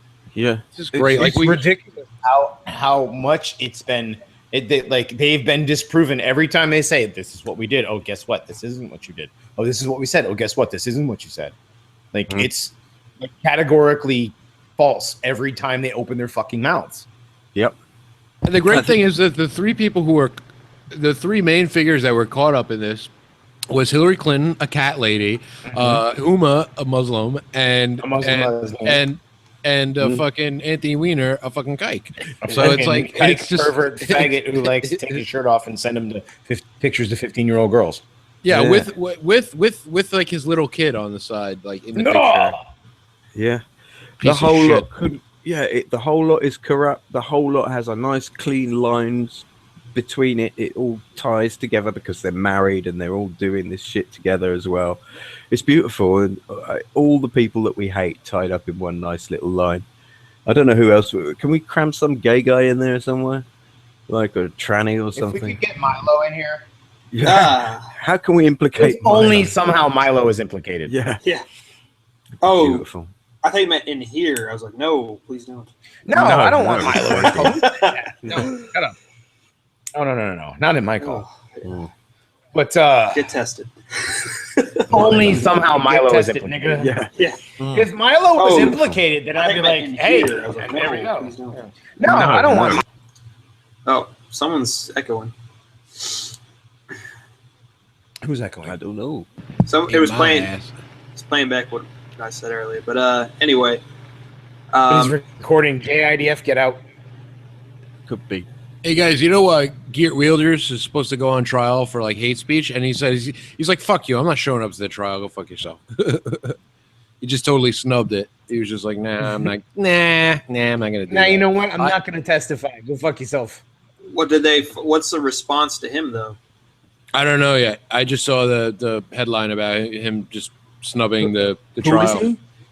He's the head of the like anti-Muslim party in the Netherlands, and he has like a lot of support. Like a third of the country supports him now. So like if he doesn't want to show up to the trial, what are they going to do? Just fucking arrest him? Like that'll fucking cause a shitstorm. No, we have. Excuse me, we're taking down the entire government because he doesn't want to come to court today. Yeah, that guy's kind of weird. I don't mean to counter. Am I coming through now? Yes, sir. Yes. Hey, there's Hazard. Hi, Hazard. Hi there. There we go. Hi, hello. Welcome back. Hello, Goy. But yes. This Geert Wilders guy, I mean, he's a kosher nationalist. So I mean, I'm all for him kicking out Muslims out of the country. I'm all for that agenda. But he also is a big Zionist. But then it's a start, dude. I mean, come on. Well, but then the other thing that really bothered me about him, they're seeding ground though, dude.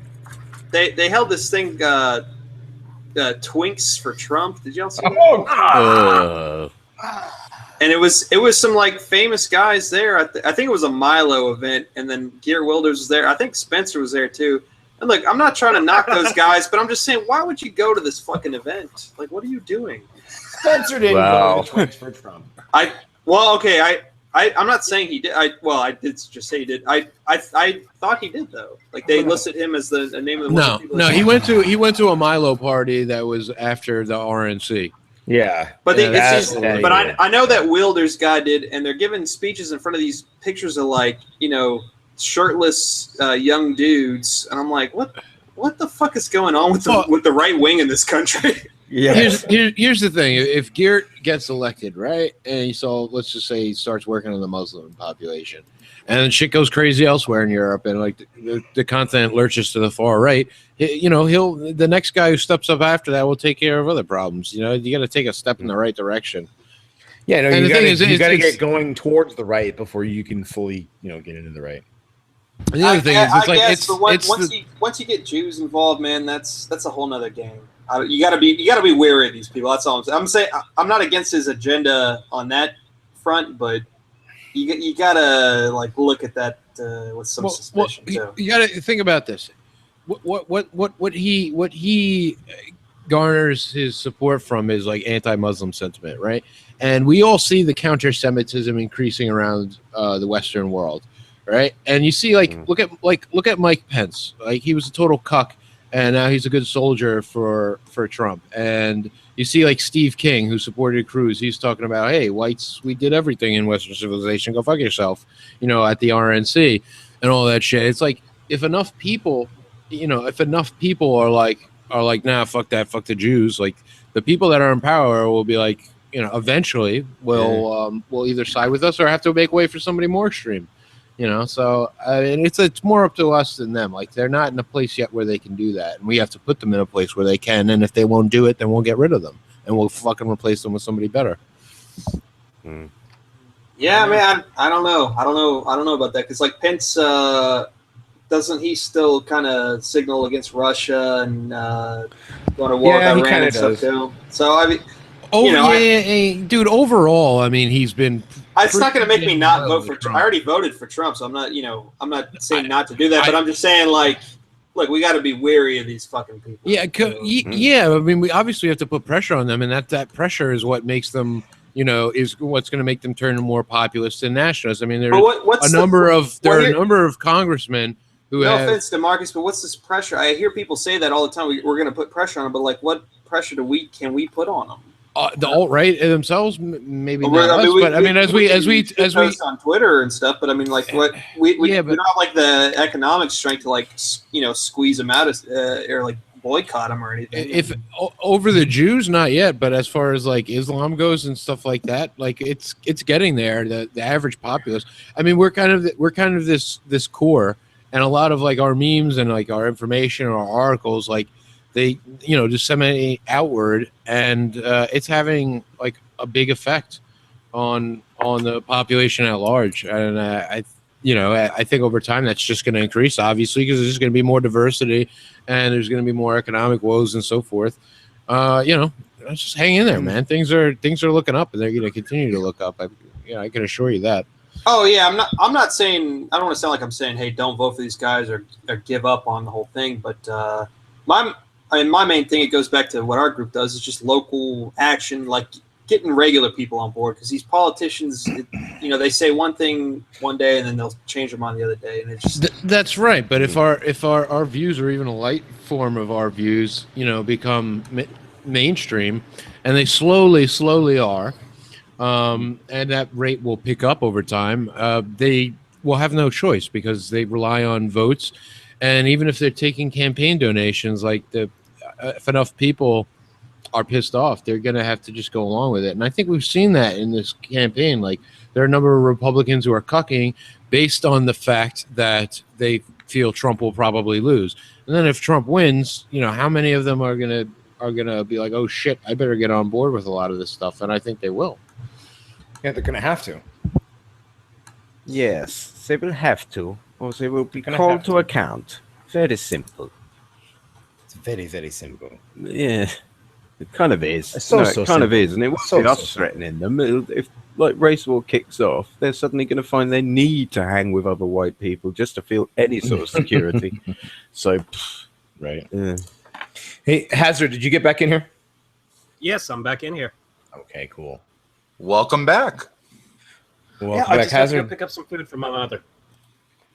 You know, I like the way you talk about your mom as opposed to the way that fucking freelance autiste talks so much shit about his mom who's always fucking sleeping. No. Like you. So, what? You're not freelance autiste. No, I just said like how you're always sleeping. What'd you fuck me for? Who, me? Look, I nap when I can nap. Listen. You fucking niggers woke me up at 4 o'clock this morning at 4 a.m. Okay, on a Sunday. Do a fucking like I don't want to hear about the scientific ramifications of vampires and fucking shit in the dark. No, 4 a.m. I get up to listen to this shit.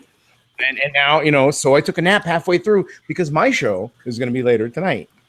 Okay? Yes, But fair I want to enough, be makes on with sense. all you faggots all fucking day long because if I don't, God forbid I'm not. And then, you know, like somebody says, oh, Johnny didn't do the fucking day. No, look. Okay, so I took a nap. It happens. I thought It's my mic okay, was Johnny. muted. It's okay, Johnny. We I still thought the love mic you. was muted. Apparently, I missed the button. Mafangul. Okay? We still love you, Johnny. Model. Although we are going to be using Johnny Monoxide nap drops for a couple of weeks. I don't Nap care. drop. It's fine. Like niggas don't use drops of mine. Hey, you know what, Johnny? I fall asleep on these things all the time too. So I don't think they get any audio of me snoring though. Have y'all ever gotten me doing that? No, it's just the thing is the Yeti. Like I said, the Yeti picks up a fart from my neighbor down the street. So like, I could be in the other room. Yeah, it's literally, I'm 7-8 feet away, and it's Yes. it happens. I am not ashamed of the fact that I take a nap. Especially you've been talking for like 7 hours or. How the however fuck long is it that is. embarrassing, you faggots?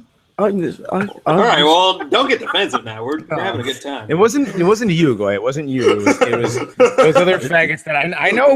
Listen, I know who What are you are. implying? You saying other faggots? Faggots, yeah.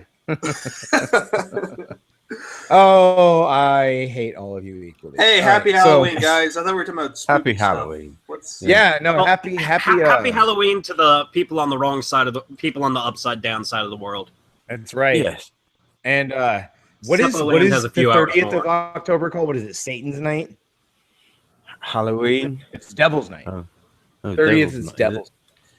Now I hear in Detroit during Devil's Night they like just burn buildings and cars and shit down. Is that true? Have y'all ever Well, that's heard of just that? called So Thursday. how is that different? this is called That was Thursday. Say. Detroit. I can't remember where I heard it, but someone was telling me that there's these degenerate like rich people that'll rent like the roof of like They a rent hotel or like something. hotel rooms across the river, like the Pimp House Suites, and then just go there and throw a party and watch People burn shit, vibrant right? sea So it's persons burn basically the Purge, but for real.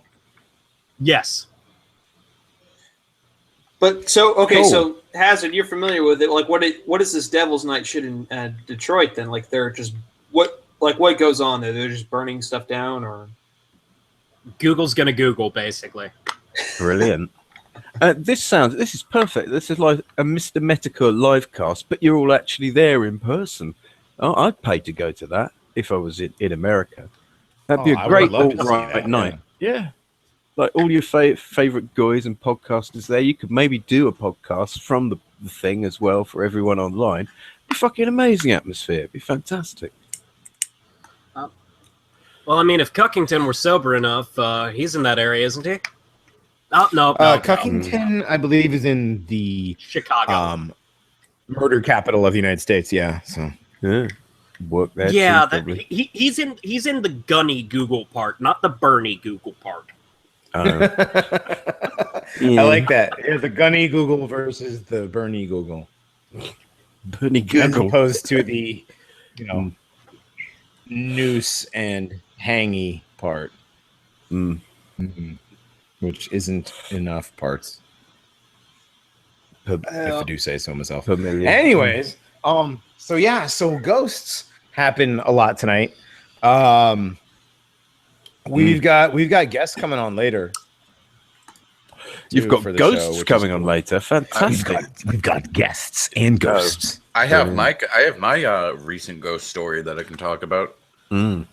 Oh, dude, you should, but you should wait until like it's actually. No. a show. I'm not. I know. We're not. This isn't the show. I'm saving And that. Not be I like just need- an actual faggot and do that now. Oh, so you guys want to hear about my ghost story? All right, let me tell you. Yeah, do it. No, do it so I can kick you. All right, fuck off, dude. Then I won't send you the re-invite. Are we gonna set up another chat and do it again right before the show starts? Is that how you guys want to do that? Yeah, sure. Are any of you East Coast boys gonna want to come on at midnight East Coast? I don't work till 3 p.m. tomorrow, so. Bro, I wasn't talking about you. I know you want to because reasons. But I'm an alcoholic and I don't DeMarcus, sleep. you're in New York. Goy, you're in Houston. Shh! Don't tell anyone. Okay. Oh my So god. you're like central. You're central, correct? Somewhere around there, yeah. I don't know your actual location, but I know you're in a time zone. No, I'm in Houston. I'm the Houston Goilers, sir. Wait a second. You're telling me that Goy Orbison of the Houston Goilers lives in Houston? Shut up. Fucking doxed. Shut up, bro. Brad, you're talking. Remember I always- told you not to do that. Remember last time I said not to do that. Next time, this is next time. Hey, Johnny, I only sleep like 3 to 4.5 hours a night. So, I mean, I could, but I don't really have all that much to contribute as far as paranormal No, it's stuff gonna goes. be literally, dude. We're gonna have guests on some. We're gonna have the host of one of the TRS podcasts come on, and one of the alt rights. What do you call him? A bard, kind of a musician slash. Yeah. Trigger Jam. The Bob Dylan of the alt-right. The Bob Dylan of the alt right, and we're gonna have we might have some other guests on, and we got a bunch of creepypastas to play, and Grayfield's gonna come on. We're gonna talk about fucking England and So, if you want more creepypastas, literally just send me something. I'll fucking record it right now. Oh, we got plenty. do we have already. 8? That's not We have enough, 8 man. clips. Hazard, you have all the clips, correct? There we Let's go. see. 1, 2. Yup. Yep. Sorry, I'm back. Yeah, I Oh was no, just dropped Patty out just there a texted minute. me and said there's no way we can pre-record. Is there? Well, no. Hold on. Hold up. Now, hold up. Now, Hold up, niggas, hold up for a second. I gotta talk to my boy Patty for 1 second. No. Yeah. That- Oh no, Patty's tired and has to work in the morning. Oh, we were gonna have Is he- Patty Tarleton come on. Hey, is he still on Oh, Twitter? wow. Is he still on Twitter? Because I don't see him. It doesn't come up. No, he's not on Twitter right now. Oh, shit. But I'm kind of sad right now. Patty Tarleton was my big surprise guest. Oh. Oh no. That's annoying. Now who's It gonna is. show for our new show? And that's kind of a big name, right? Patty Yeah. Tarleton. Yeah, of course. Absolutely. Yeah. It's The like singer, Weave, yeah. big, right? Oh, Almost. totally. Yeah. Yeah. At Oh, least Alright, I'm so calling him a next nigger. lineup. No, I'm calling him a nigger. And listen, nigger, you need to come on. Everybody thinks you're a fag. Yeah. I'm not saying that even in a little bit. Signed. Stop putting all our Twitter names in there. Yeah. I said, "Oh man, well if you have to, then we can record another time." No, dude, he's like a 15-minute drive from where I live. I'll go kick his ass if he doesn't come on. Go get him, get in the car, Brad. Go. Oh wait, you don't drive. So that's something So it's like I a wanted him to 40-minute come walk. It's like a 40-minute walk. Get Fuck going, up. Brad. You have No, drag him you in have to your 4 house, hours. tie him to a chair. And No, just, the I wanted him to come on tonight so he could plug the show that we're starting up. Dude, I'll plug your show. You don't need Patty Tarleton to plug the show. I want Patty Tarleton no, to sing a it's- song. It's just me and Patty in me and Patty hang out and we just turn the microphone on. It's the show. That's how podcasts get started. That's that's how what was it? That's how Fascination originally started, and I really liked it. That's When how it the first started. Paranormies out. got started. But no, me, it's literally just me and Patty Hazard. having a beer. Yeah. Hazard, right? What up? Yep. How did the Paranormies get started? We just started shooting the shit and then we recorded it. Nice. Pretty Yeah. much it. They're like, Johnny knows a lot about conspiracies, and he makes Hazard go all the time. So we should probably record that. Yeah, Pretty much. the way that ours was started, pretty much it. We had another guy that made everybody go but he had a kid and can't play anymore. So yeah. Oh, Oh, the I world's miss greatest him. shit poster. I The miss world's, him a honest to lot. God, y'all niggas don't even know. Oh, you have no idea. World's greatest shit poster. Ever. Motherfucker would shave his head for a meme. yeah, he did that Would? multiple Or times. did? Oh, No, he did. He did shave his head for a He meme. did shave his head from me, dude. Come on, yeah. That the kind man is such a dedicated shit poster. He was shit posting us while they were giving his wife a C-section in the operating room. Good grief. He we have literally, to cook. yes, and honest. I mean, like God of all, like I mean, I aspire to be a 10th of what this guy can do as far as posting of the shit. It's amazing. But yeah, no, now that well, actually, I should probably save that announcement for the air. Fair enough. Yeah. Hazard. I've got to turn off my face. Hazard. Yep. Hazard. I'm here. Oh, The news. the news. The news. The sad news. We're gonna save that for on air, right? Yup. Are we gonna do that? Okay, dude. Since you have the drops, you need to record the outro to the Incredible Hulk. Oh no, I don't want this to happen, man. Hold Okay? on. No, it's happening, Brad. It's happening. You know what I mean. You know what I mean. No, I Brad. know. And Hazard, you know why this has to happen, right? Yup. Because we are gonna make wind. everybody hurt so bad at the end of this. All we are is dust in the wind. Oh God, no, we're not playing Dust in the Wind. I close my eyes. Nobody knows the words to that line. Nobody knows. There's no words. It's literally, it's just. Yeah, that's it.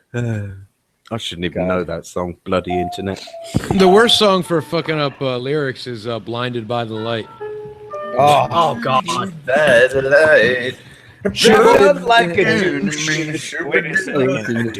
I When when you I wrap a douche up. I used to thought it was Carefully. like she woke up, had to douche. You know that odor in the night or something like that. Shut the fuck up. Nuh-uh.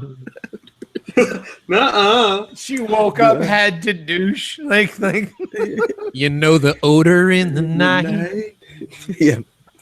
That's actually originally a Springsteen song. not that figures. not those lyrics. Like, yeah.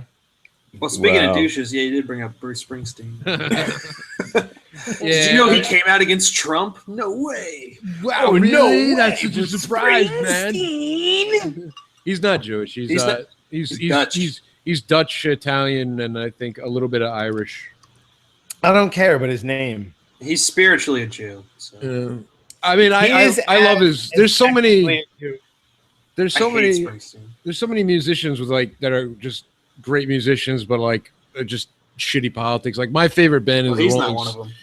My favorite band is the Rolling Stones, and they came out against Trump because they remember they like his security guards kicked him out of like a casino in Atlantic City, and like Keith Richards pulled a knife on his security guards or some shit like that. I don't know.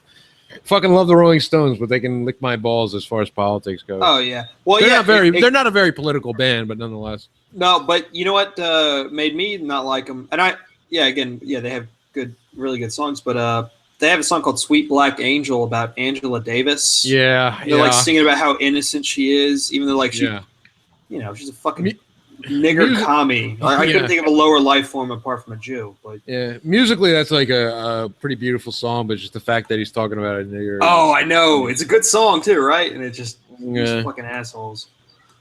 Well, there's one good song that you might like as far as like traditional values or whatever is "Sweet Virginia."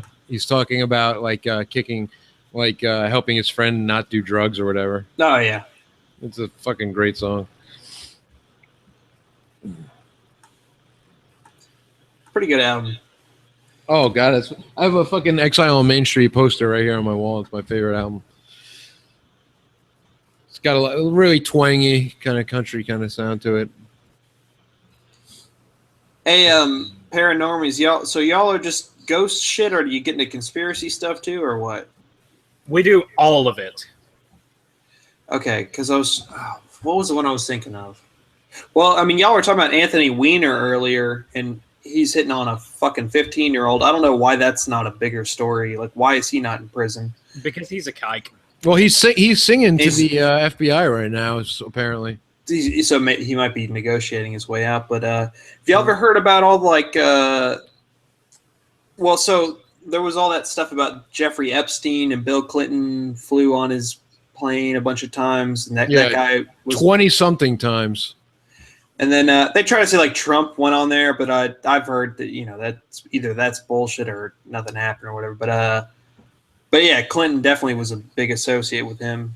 And y'all ever heard of that? Like there's did y'all ever see that video? I don't know if it's still online, but supposedly Anonymous released it, and they were claiming that there's a videotape of Bill Clinton raping an underage girl that they were going to release.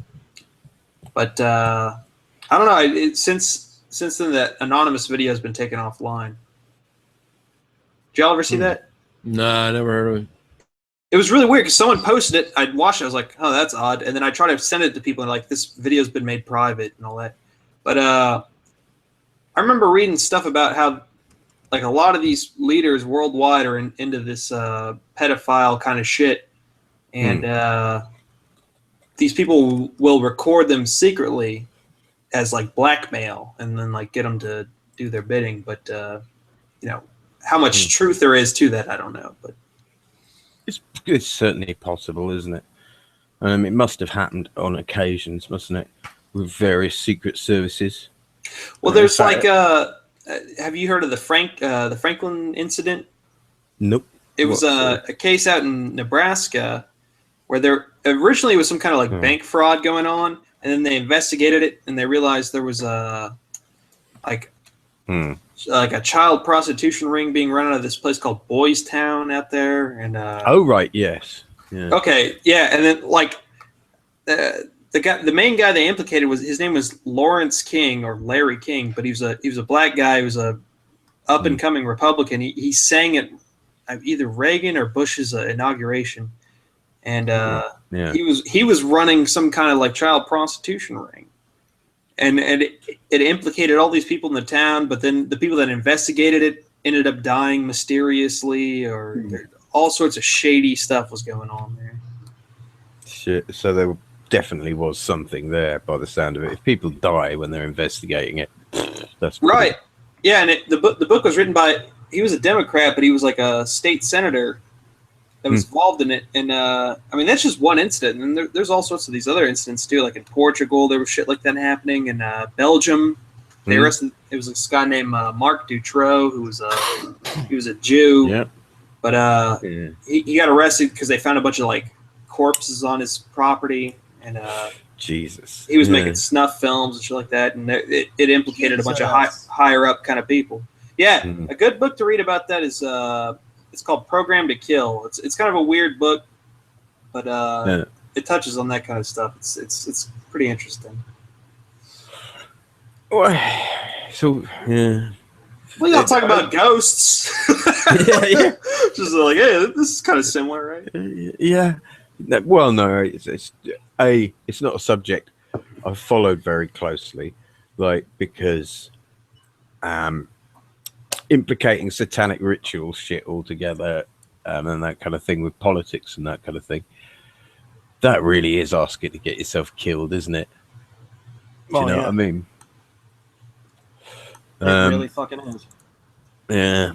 So always. There's no doubt that they fucking do this stuff. I mean, like we said in our Bohemian Grove episode, we do this podcast for fun, but also this is sort of stuff people should be aware of, because even if you don't believe in it, the people that run the world believe in it enough to at least pay lip service to it.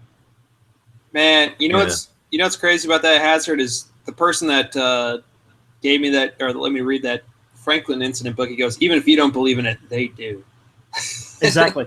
That's From my so- point of view, weird as a propagandist for nationalism and this kind of thing, yeah. When we have stories like this, I'm always like, yeah, that might even be totally true, but how can I show this to normies? Yeah, how does Right, it fucking help us? And that's the only thing that keeps me. That's the reason I'm not more aware on this than perhaps should be on this bottom of the rabbit hole stuff. How it all really does tie together and work, and why everything's so corrupt. Oh yeah. Well, that You know, was more in my like conspiracy days. I don't read about that kind of stuff nowadays. I wouldn't doubt it's true, but I'm like, what is me investigating this gonna? It's not gonna help anybody really. Well, but I mean, it will tie. It's for the inner circle, isn't it? It's for the good guys, not for the normies. Right. That's what I mean. But that's who's listening tonight. True enough. Well, another example I can think of is that Jerry Sandusky guy out in that Penn State where he was there was all his kids being molested, and he was running an orphanage, and there were similar complaints earlier, and then I guess it was a lawyer that was investigating him, ended up disappearing, or getting murdered, and then they found his laptop thrown in a lake. And I'm like, that wouldn't surprise me if I've heard about that one. That wouldn't surprise me if that's related to that kind of shit, you know? Wouldn't surprise me at all. Yeah, no. Was that the black goo thing that we were kind of touching? Because there was some researcher and his mum's trying to get the money together to investigate his death. He went somewhere Eastern Europe to research this thing about Satanists and UFOs and that kind of thing.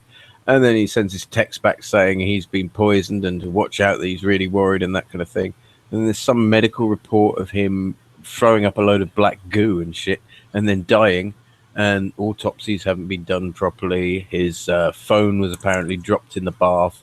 His laptop had files removed of the stuff that he'd been working on, his files. And so that's all very kind of spooky. And there was this group satanistic ritual, horrible stuff going on type angle to that as well. Yeah, that I guess that's the catchphrase. It wouldn't surprise me. I don't know. Yeah, I would risk $1 on it. Yeah. Man, that stuff is very interesting. But yeah, again, like how do you confirm it? And then even once you do confirm it, it's like, do I want to lose that part of my soul looking into this investigation? Yeah, and there's that as well. It will require the attentions of the SS after we have taken power to sort all these people out. To go through the horrible, horrible details and to confront the bitter truths of their inhumanity. Before we throw them all in a fucking pit and burn them. Well. But this is the kind of thing. This is the kind of corruption and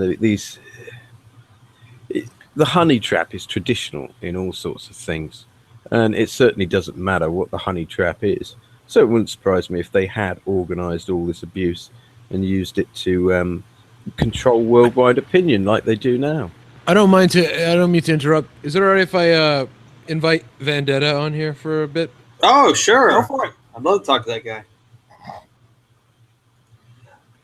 But yeah, it's like you look at these politicians, and most people look at them like they're just kind of cornball and lame, but they really are the most tremendous scumbags in existence today.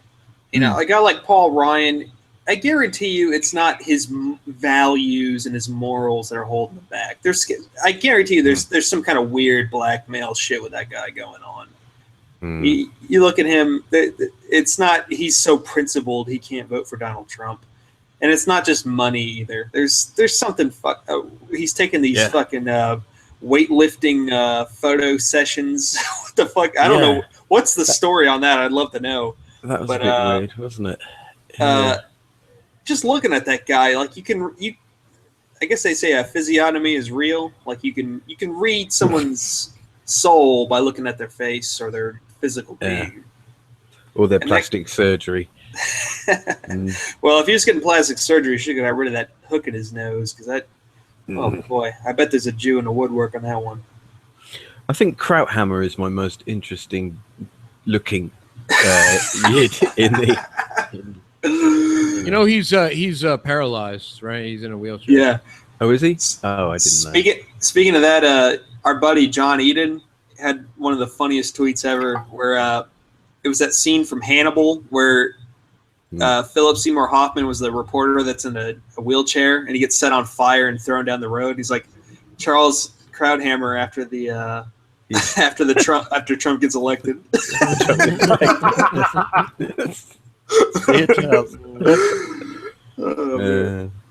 So while we have all you gentlemen here, what is y'all's opinion on meme magic? Do you believe in it? Kind of. I think I don't know about magic, but I feel that God is on our side, like without a doubt. I've had too many incidents where. Well, I'll let somebody else go first. Okay. I'll give my spiel. Yeah, I'd kind of take the Styx Hexenhammer 666 view that, like, you know, some of it is real, a lot of it is mainly psychology, and it's psychology that works well. It seems to have scared them. So your view is it's a lot of metapolitics, but there is some metaphysics at play. There may well be some metaphysics at play, yes. Oh, yeah, definitely. Well, it's definitely, there's things that are beyond our comprehension, and they're manifesting themselves in what's going on right now. And I think that it might even come down to there being a very, very entwined basic human psychology that works with meme magic, and that we can see all right into prehistory. They've been painting stuff on walls, and they've been copying what they've been painting on walls and painting it on other walls, even just to when they blow paint around their hands and that kind of thing. That was a meme. That was the first meme, when a caveman blew all that paint around his hand. And it must have meant something to them. Otherwise, they wouldn't have done it everywhere. And they did. Yeah. Then you see things like the swastika being in, like, more or less every pre-flood culture somewhere, and even post-flood cultures. The swastika everywhere. Just... you know, not just Nordic areas, literally everywhere, places it shouldn't have been in, unless there'd been some sort of pre-flood culture or something like that. So the meme magic is old. Yeah, that's the one. Yeah. So there's, according to Weave, the meme magic is very, very old. Yeah. Like we said on our meme magic episode part 2, we're seeing the resurgence of old gods and old magics given new form. Quite possibly, yeah. Definitely. From my perspective... No, I'm sorry. Go ahead, Johnny. I was going to say, there's definitely the old gods are coming back around. You know, they started a few years ago with the Deepwater Horizon. You know, that's the, they had that big platform explosion in the Gulf. And I think it was Crowley that said that the best way to summon the old gods was from a platform out in the ocean. So I mean, like, who's to say that wasn't what that was? That they weren't trying to bring the old gods back. You know, I mean, like, what would happen if modernity ran into Cthulhu? Well, I think the thing that's very interesting is, you know, that hydrostatic recording called the bloop. Mm-hmm. Yes. You know what the funniest thing about that is? What? The location of the sound was triangulated. It's about 150, 200 miles away from where H.P. Lovecraft gave as the location of Relax. Oh, dear. Yeah, it's really weird how these things keep coming up and they keep coming true and whatever. But hey, it's just some weird sort of thing that some rich people believe in. It doesn't mean anything, Goyam. Really? Do they believe in it? Sure. Yeah, I mean, like one of the Reagans, Nancy Reagan, or I don't think Ronald Reagan did, but they had an astrologer that would come to their I think Nancy came through and then do it a bit. Oh, I mean, you have the Bohemian Grove, where, according to Nixon, where all those rich Republicans go out in the woods and do all that faggy shit. Goddamn thing you've ever seen. Faggiest goddamn place you've ever seen. But you know, I mean, look, dude, you don't believe it, I don't believe it, but they believe it. Okay, and these are the people who actually are in power, running the world. Whether you believe it or not, I don't care if you don't believe it. That's the part, is I don't care if you don't believe it. they're doing it. Yes. They're having these meetings in the woods. They're doing these fucking ritualistic things where they wear these weird fucking the thing where they Outfits. showed the Putin and Bush and the guy from North Korea Hot all pants. holding, wearing the blue hot pants. Yeah, with the yellow stars all over them. Yeah, yellow stars. Yep. Yeah, Very. I mean, like, you don't believe it, I don't believe it, but they do, and they're the ones that are in charge. Well, and a friend of mine used to make a point. I mean, we all commonly accept that the moon has an effect on the tides, right? And human behavior, apparently. Well, yeah. So that's what he was saying. He's like, well, what are humans composed of mostly? It's mostly water. So therefore, the direction. I mean, not just the moon, but the direction of the stars and stuff would have an effect on people. Generally speaking, I mean, what's the exact? How do you break that down? I don't know, but he brought it up. You know, we were smoking weed, so I was just like, "Wow, man, that's really deep." But like, that's actually. Well, hold on. Who was smoking weed? Oh, this is back. I was about to say the Paranormies do not condone the use of drugs. Oh, no. As weird as well, hang on, Hazard. This is not a recent. Paranormies do. We don't necessarily condone the use of drugs, but if you can open your third eye without drugs, I'm there. Let's do that. Okay. You know what? I'm very anti. I don't know, man. You know, hi, Joe Rogan here. You know, has anyone ever done DMT? You know, they talk about the pineal gland. The pineal gland has been so calcified. The only way to open it up is with DMT. Yeah. Well, I just love throwing Shut that up, disclaimer Bradshaw. out there because the Paranormies honestly have probably done the most drugs out of all the TRS podcasts. I have kratom in my desk right now. Like I can do it right. Okay, let's listen. Hey, can we not get everybody arrested on Halloween? Is that fine? Is that all right? if we don't do that? But it's only kratom. Hey, So, can we welcome the new guy that's here? This Mr. Vendetta is here. And Vendetta enters the fray. Vendetta. Which one is? Oh, hey, what's happening, bud? How's everyone doing? Pretty good. Talking about how Keck or God or something's on our side. Yep.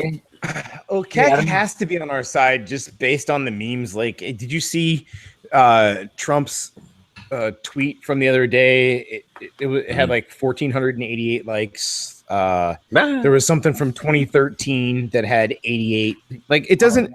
I've seen the Gematria codes, right? The Gematria codes for like President Trump or his name or something like that, right? President Donald J. Trump is 1488. Yeah. Oh yeah, Trump stuff. Yeah.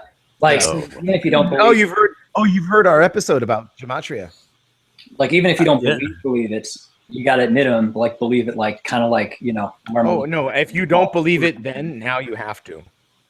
You have like the numbers, like the amount of numbers in the gematria of the words that add up to 11 and 14 and 88 and our memes.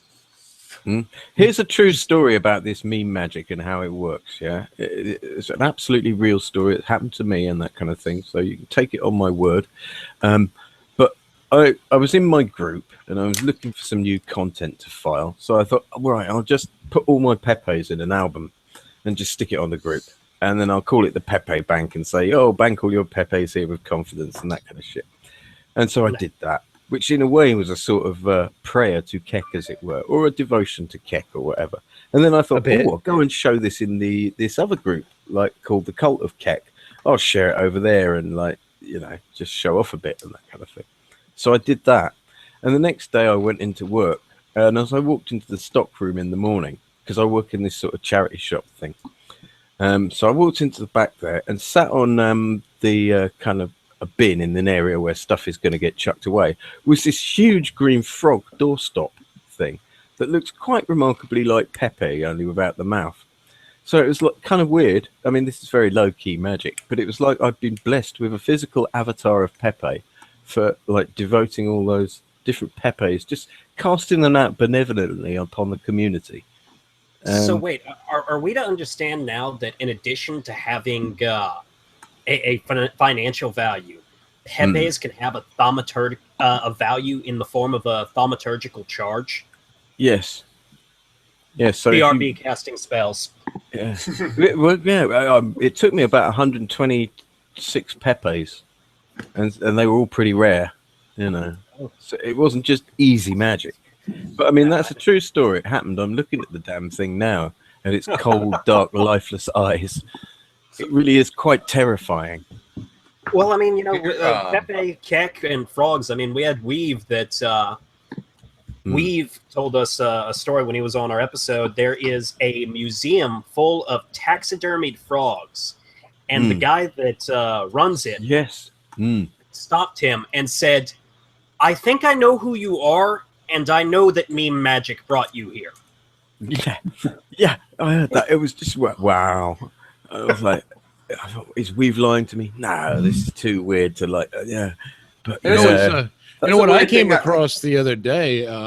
There was somebody posted a tweet, and they hadn't realized this. When I guess they didn't examine the picture deeply enough, but there was just a bunch of migrants laying on the floor, all bloody, because they had been beaten by like a Sons of Odin or something. This was in Germany or somewhere. I think it was in Germany. I mean, some similar kind of far right group had just beaten the crap out of a bunch of migrants. They're laying on the floor, all bloody, and you know those gates that storefronts have. You know, they close it at night and they put the metal gate down. It just so happened that the graffiti on this gate was Pepe, Pepe, and it was in Jesus. Yeah, just in fucking Germany of all places, like Pepe. That's fucking crazy, man. Yeah, I saw that. Like somebody just posted, like, "Oh, cool, they beat the crap out of some migrants." I was about to click on like what exit out and then look at some other tweet, and I was just like, "Wait a minute, what does that say right there?" And I was like, "Holy fuck, it says Pepe!" Like that's fucking crazy. No, goddamn.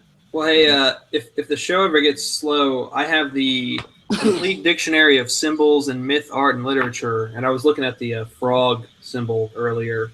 Ooh. I don't know how much this lines up with the whole Pepe meme, but some of it kind of does, and then it sort of goes off into other territory. But if y'all ever get bored, I can chime in.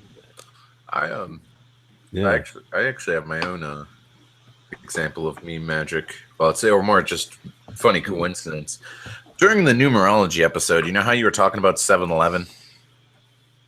Like you mentioned the store. I was in a 7-Eleven when you were doing that, and the black individual there was doing inventory on cigarettes, and they were doing inventory of pyramid cigarettes. Masons. They was doing inventory because they smart, they's kings and shit, and they know how to count numbers. So I was like, man, I built that shit. my ancestors be picking that tobacco. So what happened, Brad? They picked the tobacco and they built the pyramids. That's just all that happened while I was listening to the episode. And I was just in this 7-Eleven while you were talking about 7-Eleven, and the black person was counting the pyramids. Yeah, pyramids made of tobacco. Actually, just give me info free. I have a real world meme magic story from yesterday. I went on my first hate hike with a bunch of the New York City pool party goys, and we're driving home. I'm driving the guys back to whatever public transportation they need to use to get back to where they were going. And my boy Ezekiel Cassandros was riding shotgun. I was driving, and we were on the highway, and we went below this underpass, and there was graffiti on it. And it was like Pepe, Pepe, Pepe, Pepe. It was like 4 Pepes written. And and he noticed. This was right after our first hate hike. And he was like, did that? And I at the same time, I was like, dude, did that? And we were like, oh shit. It was like, yeah, man, I shit you not. There was at least 3 Pepes like right there in graffiti. It was fucking. Who really wrote that was probably some Puerto Rican or something. Well, whatever. We'll give him a cut of confiscated Jewish wealth before we kick him out. They look white to me. There are some white Puerto Ricans, very few and far between. Yeah, there are some. Ricardo Duchesne, the guy that did interviews on Red Ice, probably one of the best Red Ice interviews you heard. You got to dig through his accent, but the last one he did about the Faustian spirit, I'd say it's one of the best interviews they've done. Anyway. All right. No, yeah. I'd like to eventually get the guy that did Atlas and Prometheus on here. That was an interesting. Oh, yeah. You know what, Hazard? I was just thinking of that too, because Jason Giorgiani, right? Yeah. And he was talking about he was saying something about how there's, I guess, telepathy or something, where people can sense each other's thoughts without consciously knowing it. Yeah. Yeah, like twins and stuff. And well, he was Dude, just saying twin stuff is creepy. People in general, though, like there's like a sense where you basically, I mean, you kind of get it through like body language and stuff. You can sense what someone's thinking without them coming out and telling you. But he was saying they did some kind of experiments, and people experience it on a broader level. I'd have to listen to the episode again, but it was pretty interesting stuff. But there's also I know what you're talking about. Yeah, when somebody's in a Okay. room and you just feel a presence, even if they don't make any sounds. Right, yeah, exactly. Or How does that, Red Eye still have people to interview? Haven't they like interviewed everyone on the planet already? Yeah. Hey, you shut up, Brad. No, I'm serious. Like they've done so Henrik many and fucking Lana interviews, are man. my Like friends, when, and you shut up. no, I'm not even talking. How is this talking shit? Dude? I'm saying they do a good job. I don't think he's saying it in a bad way. No, I'm saying They're they're just really, very, really good at very their prolific. job. Like you, I'm sorry. Yeah, you're on I the was defensive about to be constantly, like, Johnny. fight me IRL, faggot. No, dude, Johnny, it's like you get banned so hard, you're constantly on the defensive now. Like I'm complimenting them. Oh, okay. Like when I came on the episode I came on of the Paranormies where I talked about the Bridgewater Triangle, like the guy who invented the term the Bridgewater Triangle has a fucking Red Ice interview where he talks about how like Sandy Hook don't reel. Right. Oh yeah, and I have a Red Ice interview too. So Oh yeah, you do. I do. Hey, I've just- Johnny, have you gotten a, well, I guess you've been not necessarily doxxed, but your face is out there. Do you still catch flack for it now, or? People have tried to, like with the Identity Europa thing they had the week, was it last week, the week before last, when they did the Sanctuary Cities protest in San Francisco. Yeah. And Antifa posted a thing on their Instagram, like their local Antifa Instagram, and we're like, they mentioned my name and where I work or whatever, and they posted that shit to my union's webpage too, to their Facebook page. And they were like, and my union was like, well, as long as he doesn't say what union he belongs to, and while he's actually doing it, like he's not wearing like a local whatever shirt, you know, while yeah, got it. You know, it's the same as, you know, the communist guy that sells the communist newspaper on union property. You know, Well, he sells, but meanwhile, he sells- they wouldn't go after the communist guy, though. well, no, course they wouldn't. no, they're going to go after the fascist because the fascist is racist. You know, Right. But anyway, so that's pretty cool, though. The union, they're basically backing you. I mean, they're backing me because they have to. yeah. Still, though, that's better than a lot of companies would do. Oh yeah, no, it's like it's way better than lots and lots of people have, because you know, back in the 60s when the communists took over the unions, they put in job protections to protect them from McCarthyism, you know. Yeah. And then all of a sudden, well, it's not McCarthyism anymore, because McCarthyism is hey now. Yep. And now they're going after, you know, a right-wing fascist trad point of view, and that's why they're trying to silence me. So glad they failed. Bloody Antifa. Yeah. Hey guys, I'm hearing that people are telling me, well, many people are telling me that McMuffin is half Jewish. is he really? That's that's just what I heard. Yeah, I don't know if it's from his website, but someone had posted an excerpt from some bio of him where it said his mother had to flee Poland when the Nazis came. Gee, I wonder why someone would have to flee Poland when the Nazis. I don't know. My great grandparents had to escape the Nazi death camp 16 times. What do you say? Oh, Well, shit. I don't want to. Up! I don't Yes. mean to plug myself like I always do in the private chat, but Oh, that thing where he goes, he tried to. He got a bunch of retweets on it too. He was like, "While you were harassing beauty contestants, I was fighting terrorists overseas or fighting terrorists worldwide." And I put a star. I said, "Training terrorists." Yeah, really. You're in the CIA, motherfucker. We know you're fighting terrorists. Shut the fuck up. yeah. Beautiful, beautiful.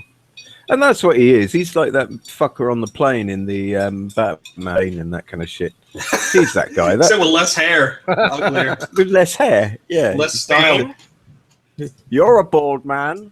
Yeah, he's got the hair of Bane, but he's in the CIA. He's in the CIA. Yeah. Dr. Bane, I'm Pavel.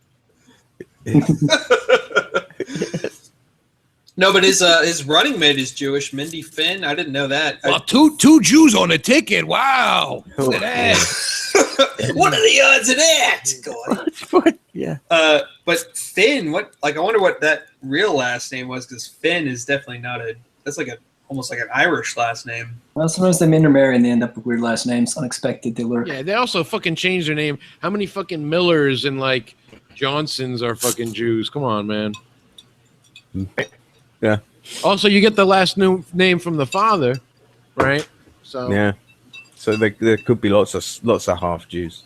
Oh, hey, but by the way, is the Miller that's on Trump's campaign, is he Jewish? Yeah, he is. Okay, because you know what's funny? We saw him. He did like the opening speech when he was in Houston at the the Woodlands. You were at We Houston? saw him. Yes, sir. Was I? Yeah. Anyway. But he was waving his finger like Joseph Goebbels while he was talking. Yeah, he does that. They compared it to him. They compared it to some papers before. That's what made me laugh. I was like, this guy kind of looks Jewish, but like he's kind of speaking like the He's got that Goebbels thing. Yeah, he's got it going on. You know what though? He went to the same school as Richard Spencer, and they did some kind of like conference or something together while they were both, like postgraduates there about like immigration and shit like and identity. So I mean, well, yeah, they mentioned that on the last Fashion Nation, and then he denied knowing Spencer. He's like, I have never met anyone named Richard. Yeah, Spencer. but it was him and Spencer that coordinated and put that thing together. So I mean, he's probably just fucking lying. I bet they sit there together watching videos of Goebbels and all the other speeches, practicing at college, and say, one day this will be us. Good I mean, start in oratory. it is possible that he is like a self-hating Jew. It's possible. I mean, he still has to go back, but whatever. And he grew up in like a left-leaning Jewish family. He turned out to be like a Republican, and he got into like the NRA and shit like that. So I mean, it's possible he's like, whatever. Renegade Jew, right? Go off the script, off the program. Oh, you know what? It was about the Duke lacrosse thing, and yeah, that's right. Yeah, and he also accused Maya Angelou of racial paranoia, and he described a student organization as a radical national Hispanic group that believes in racial superiority or something. So he's going after Hispanics. He's going after lauded black, poet laureates of the fucking country and shit like that. And he stuck up for Duke lacrosse. So he'll be the last one to get up. And they're bigger fish. They're bigger gefilte fish to fry. Yes. Yeah, that'll do. I love tweeting while I'm doing this. I was watching some Goebbels speeches the other day, man. This stuff warms my heart too. Like it's weird too, because I think it's just like a racial memory of like having to be mostly German, like seeing folk that memory, stuff. yeah, folk memory. Like this is nice. Ah, fuck. Third position retweeted me. That means I'm gonna get 1 million fucking notifications. That's a hard life. Yeah. Well, I'm OCD about notifications. Like I'm gonna look at all of them. Like it's just. Hey, well, shit. Knock on wood, but Well, you know what? He's never gotten showed. I was gonna say once you reach close to 5,000, don't they get you? It depends. Like I said before, like I've been blocked by like hundreds and hundreds of Jewish journalists. And the thing is, the thing you don't, first of all, don't threaten violence. A, B, don't use Happy Merchant or Oven like graphic memes. If you, like anything other than that, like you're fine. Like I'll usually like take something a Jew says and reword it. Like one time, like one time, Amy Schumer was like just tweeting at another comedian like, "You killed Chris," like you killed it, like you killed Chris. What a show! You said you killed Christ. Yeah, I was like, "You killed Christ." What a blood libel! What a shower! He's talking about fucking baby shit, and y'all just like, you know, shit. Shit, we can shit. Your mic's fucking up. Sorry, man. But your connections. Yeah. Sounds like Atari. Yeah, I think you might have spilled Alfredo sauce all over it. Hey, Paisan. What did she respond though? No. I did get Sarah Silverman to respond once. She was like totally couldn't. She didn't have anything like comedic to respond. It was like a SMH racist type thing. I got a Michael Ian Black response once. Yeah, me too. Yeah. Yeah, he's pretty easy to trigger though. Yeah, my friend Doc Reich got banned from Twitter because of Michael Ian Black response. Yeah, I feel like you can go after journalists really hard, but if you piss off a celebrity, then it's like, fuck. Yeah. You guys hear me now? We can hear you, but it's say something again, Johnny. Otherwise, you guys hear me? Oh now? man, that's bad. Just try reconnecting or something. It's my hangout. You guys are. I don't understand. I know. Weird. It was fine a minute ago, wasn't it? Or a while ago. It's probably that Puerto Rican internet you're using. So if I leave the call, it's probably gonna hang the whole thing up. Is it? DeMarcus, does it work? Hold up, Johnny. I don't think it does. Unplug your mic and plug it back in. Yeah. And then restart the audio repeater for our VAC.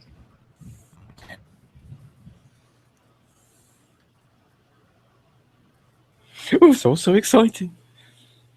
The tension. Hey, so Vendetta, you're in H-Town too, huh? Yeah, out in the general Cyprus area.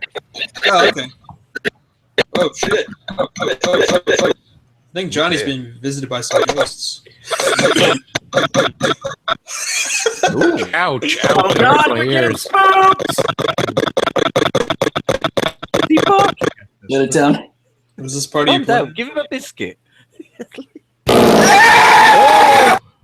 Oh dear. This is truly scary. Oh no, the green pig is scared. Yeah.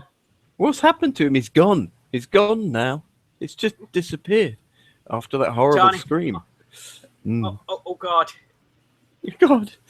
We might have to get Gravefields on later with a Ouija board to get Johnny back. Like that Skype movie where everybody gets killed by the.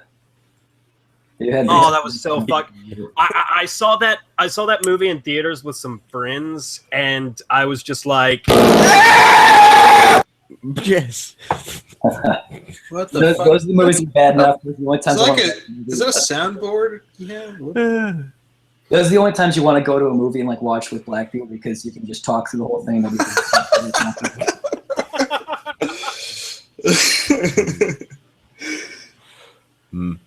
Is that what they do then in the movie? Oh my God! Do you not live around blacks or something? No. They talk in the fucking movie theater. They're always talking. They never shut up. But it's funny when it's bad movies like that. You know, speaking of movies and black people, you know what I noticed about black people? I don't know if you guys have noticed this, but like They smell bad and they commit crime. Well, that too. But worse, like as far as like being like movie critics, if you ever ask any black person about a movie they saw, we're like, "Yo, dude, like, how was that movie?" They'd be like, "What? Spy Kids 2? Yo, that shit was hot, son." Every fucking movie they ever see, it's like, "Yo, that shit was hot, son." Like, yo, Finding Nemo, son. That shit's hot, son. Like I don't know. Maybe you guys don't have as much experience. Kids too. I don't know if you have as much experience with black people as I do, but like, yeah, they're just like, yo, that shit was hot to like every fucking movie. No, DeMarcus, we haven't been to prison like you. No, it's not that. I've never been to prison. I spent a couple of weeks at as much at the precinct. A couple of days at the precinct, I should say. Okay, does it work now? Yeah, we hear you clear. Yes. No, you sound like shit, Johnny. You just better just cancel your internet, dude.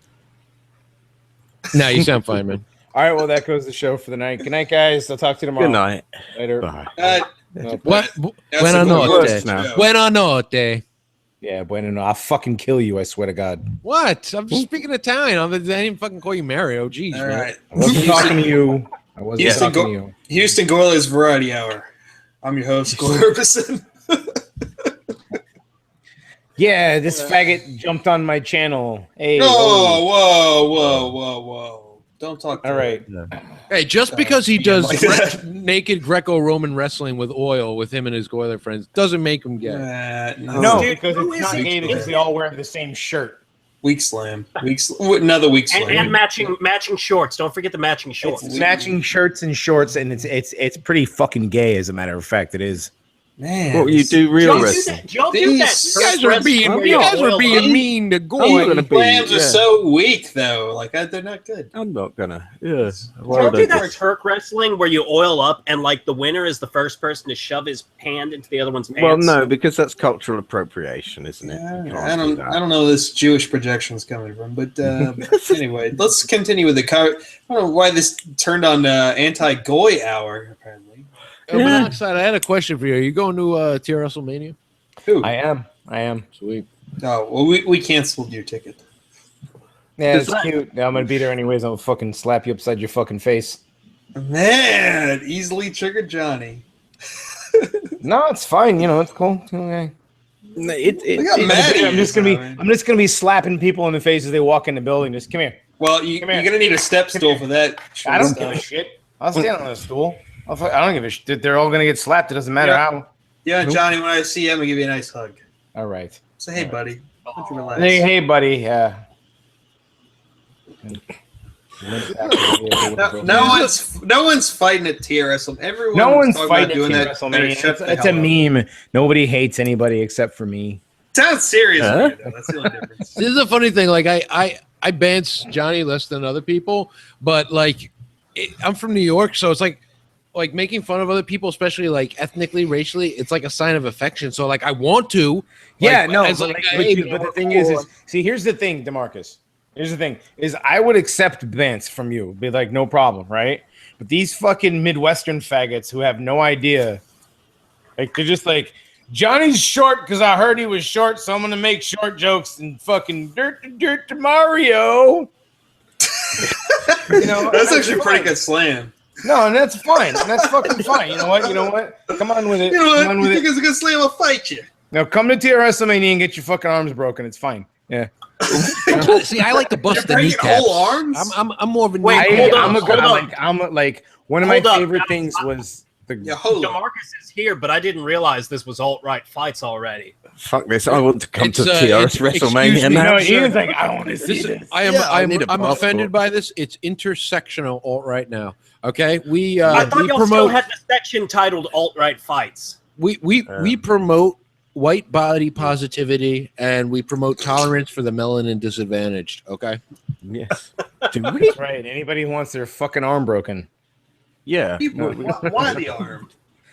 Because so is meet me in the parking lot. I'll break your nose. I'll break your leg. A leg, and I know arms just like an arm is one of those things you can do like when you do the handshake. And then it's a never mind.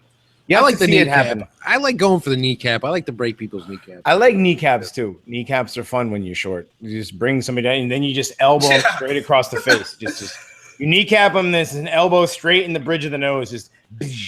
I like to kick to the front of the kneecap because the knee doesn't bend that way, and that's always a good one. Yeah, that's a good first strike right there. It really is. It really is. Jesus, should I screen share what I'm just seeing on Twitter? It depends on what it is. It's a picture of Milo. Exactly. It depends. Is it Tila Tequila's Twitter or is it your Yeah, really. It- Oh, that it's- bitch better not sit next to me at MPI, man. or Oh else God! I'm gonna go off on the She will Yarrow get- pill. She will get shit. jizzed on if she's sitting next to me. I know. Everybody I don't knows, give like, a shit, dude. I don't give a fuck. I am white enough to fuck Tila Tequila. So You're a goddamn disgrace. yeah, I don't take the Yarrow pill, man. I've never taken the arrow pill. So like, if it was my to have Tila Tequila as really, oh. First of all, have you ever met her? No. All right, well, talk to someone who's. I know someone who's met her.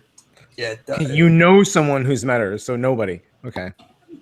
Well, no, I know him, and she lives down here. Stupid. So, second of all, she's fucking schizophrenic, and third of all, she's hold on a Asian. second. She's a female. She's a female, and she's schizophrenic. Okay. Yeah. No. Listen, dummy. This is not women are crazy and they're goofy. She's literally schizophrenic. Like she talks about, she's in her own dimension, dude. Like you don't. Voices in the head and shit.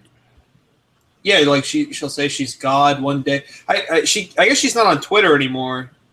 I don't know. She's Nobody some of the shit she posted on there. Nobody really retweets her anymore. She just tweeted something to Spencer today about how. Oh, is she on there still? She wants to be an orgasm for Halloween.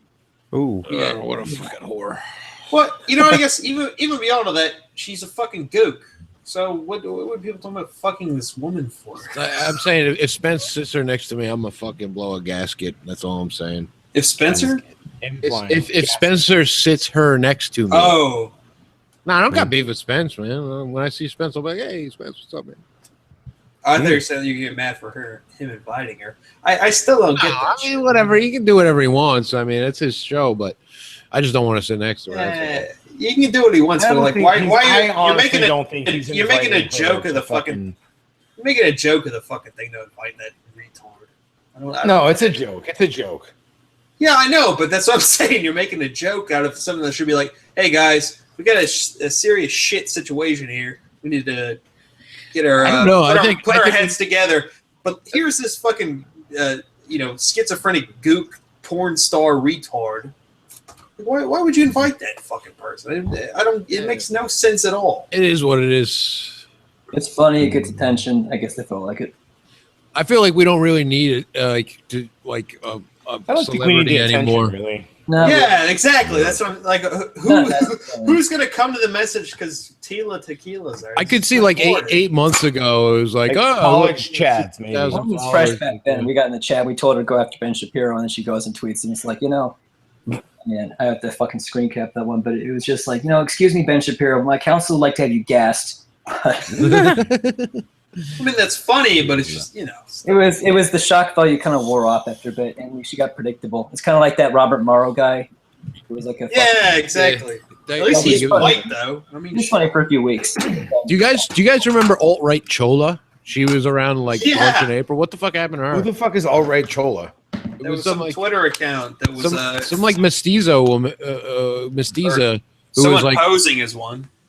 I don't know. I think it was her, man. Because she posted pictures with like her like alt-right Chola, like whatever the date was and stuff like that.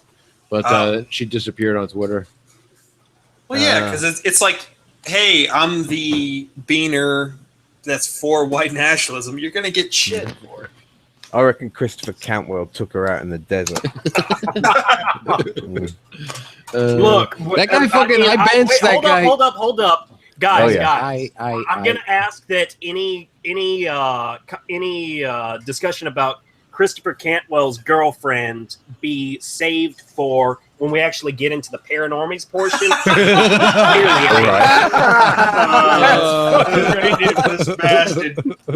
No, it's not really fair. Come on, come on. That actually is a sick burn, bro. Guys. Yeah. So she's an alien. Okay. So. Well, look, I saw That's a all I picture had of was her so. that had been captioned with "I want to believe," and I thought I was seeing promotional materials for a fucking X-Files relaunch. Dude, when he posted that picture the other day where he said, so creepy. A lot of guys just macking on my girlfriend or some shit like that. Oh. I mean, I've never wanted to call somebody on our side a liar so hard in my entire life. Like, nobody is interested in your girlfriend, Chris.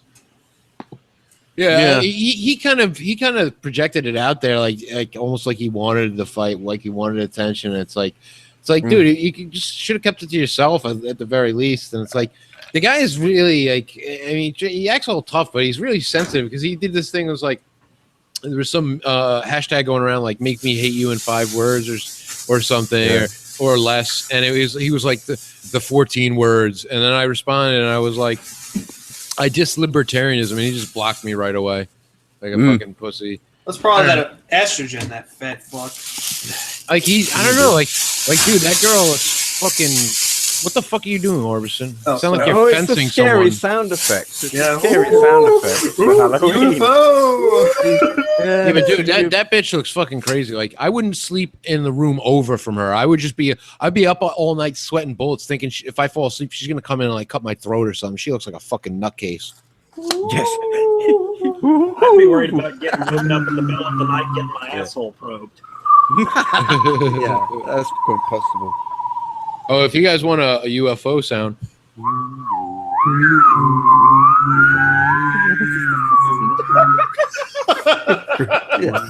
Yo, if you do that to a dog, the dog will freak out. Yeah. The bug. What the fuck? She's a funny-looking cat, isn't she? It has to be said. Don't insult cats, man. Isn't it a bird? She's a bird. She's a funny-looking bird. Yeah, crazy-looking tart. Yeah, but you're right that a lot recently. Cantwell has been projecting stuff out that he knows will get up our noses and that kind of thing. Like he made a big thing about all his giving up drinking, and then he sort of publicly starts drinking and talking all about it. And he could have just got. Yeah, he could. Well, he could have just got away with just like half a dozen words and like, oh, I fell off the wagon the other day. I'll try and pick it up or something. The audience a bit like a therapy chamber, which was kind of odd and a little wee bit creepy and that kind of thing. I did find. And then when this girlfriend came, when he punched that guy out, when he went and did that, he went and did that broadcast with, was it Ian Freeman or something? I think the guy's name was, and he punched his friend out weirdly or whatever. Apparently, another time he's been pulling a gun on people, and it's just beginning to get a little bit unnerving. Like, what's going to happen? Am I going to be sitting here one night and he's going to up and shoot himself or something, or just his girlfriend or something even worse, or the guest or something? It's kind of. Yeah, I just came across a funny tweet. I retweeted it. Jamie Kirchick. He tweeted out, the number of Jewish conservative writers attacking Trump is in fact so disproportionate that it has fed anti-Semitic conspiracy theories. Yeah, I saw that one earlier. I responded to him. I was like, gee, I wonder why Jewish quote-unquote conservatives would be against white people having immigration controls and fighting globalism. Yeah, it's almost like anti-Semitism is just a response to Jewish behavior or something. Maybe that's the case. I don't get it. Yeah, they fucking these people. I mean, they really did do themselves a disservice by acting like anti-Semitism is some kind of pathology where it's like, no, fuckface. It's it's the hacky argument, but it's happened 109 times. If you get kicked out of 109 bars, yeah, are the bars the problem, or is it you that's a fucking problem? Well, obviously, we know the case there. Yeah. And anyway, I'll be right back. What are the bulk of these 109 times? Because I've not totally heavily checked into that. Now, I'm expecting a lot of them. Yeah, European. Various European countries, different times. Yeah. So is it mainly usury? It's not only country. Oh, sorry. Yeah. Do you guys mind? I'm sorry to interrupt. Do you guys mind if I send Lawrence Murray a link? Oh, yeah, get Larry. Get Larry in. Larry anything. Hey, is Soap Merchant still here? He's still on my screen. Hazard. I'll kick Brad. Yeah, out. I'm here. Oh, hey, fuck off, dude. I was about to say, is it wise to get 3 members of McDagos in the same chat? Bring him in. Actually, wait, Johnny, you're a McDago, right? Of course I'm a McDago. Yeah, we already have 3. God, where are we? Oh, this is wait a minute. This is a recipe for disaster. Wait a minute. Brad, keep it under wraps. Keep it under wraps. Okay, It's all right, not all right. time yet. Let's talk about Not cryptids yet. then. This You know, is for another really- episode, Brad. Some really spooky. Yeah, you get know, Larry in and here. It's for another episode, Brad. I sent him the link. I don't know if he's coming in, but God It's damn all- it, Brad. It's always for another episode. All right. Bring Larry in. I sent him the link. I don't know if he's coming in or not. He's on his way. Lawrence Murray, my buddy who writes all the articles. Limoncello Larry.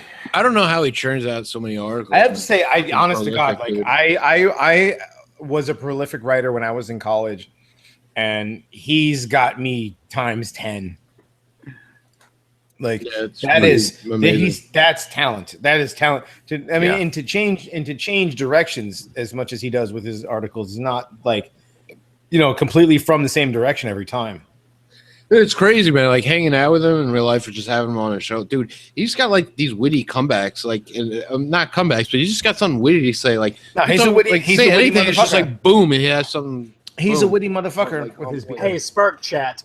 Here is in the Spurg chat Cantwell's girlfriend. Oh God. Oh God. Oy Oh, Oh God, why did you do that, Hazard?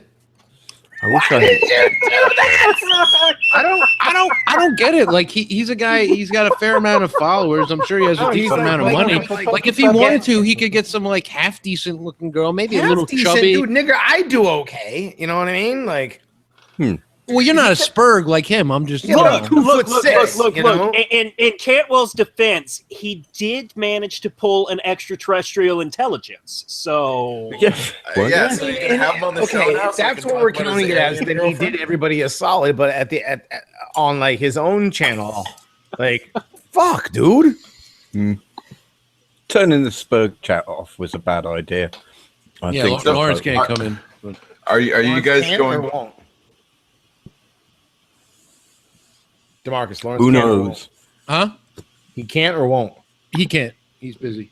Oh, he's busy. Okay. God damn it, Larry. So no Lawrence Murray. So whatever. We have Goy Erbsen, yeah, the best guy ever. we have 3 of the 5 Paranormies Oh, yeah, them too. and a Goyler. Thank you, sir. Wait, who's the third? And a Nick kite. You, Brad. I'm not a Jesus paranormal. Christ, man. You are, nigger. You run Oh, our Facebook. You're page. melting a my paranormal. heart right now, man. Dude. You run our Facebook page. You're a paranormie. Thanks, dude. All right. You too. Hey, You're, why? you're a Hey, paranormal too, man. Hey, Johnny, if we get Just War on, would he be a paramormie?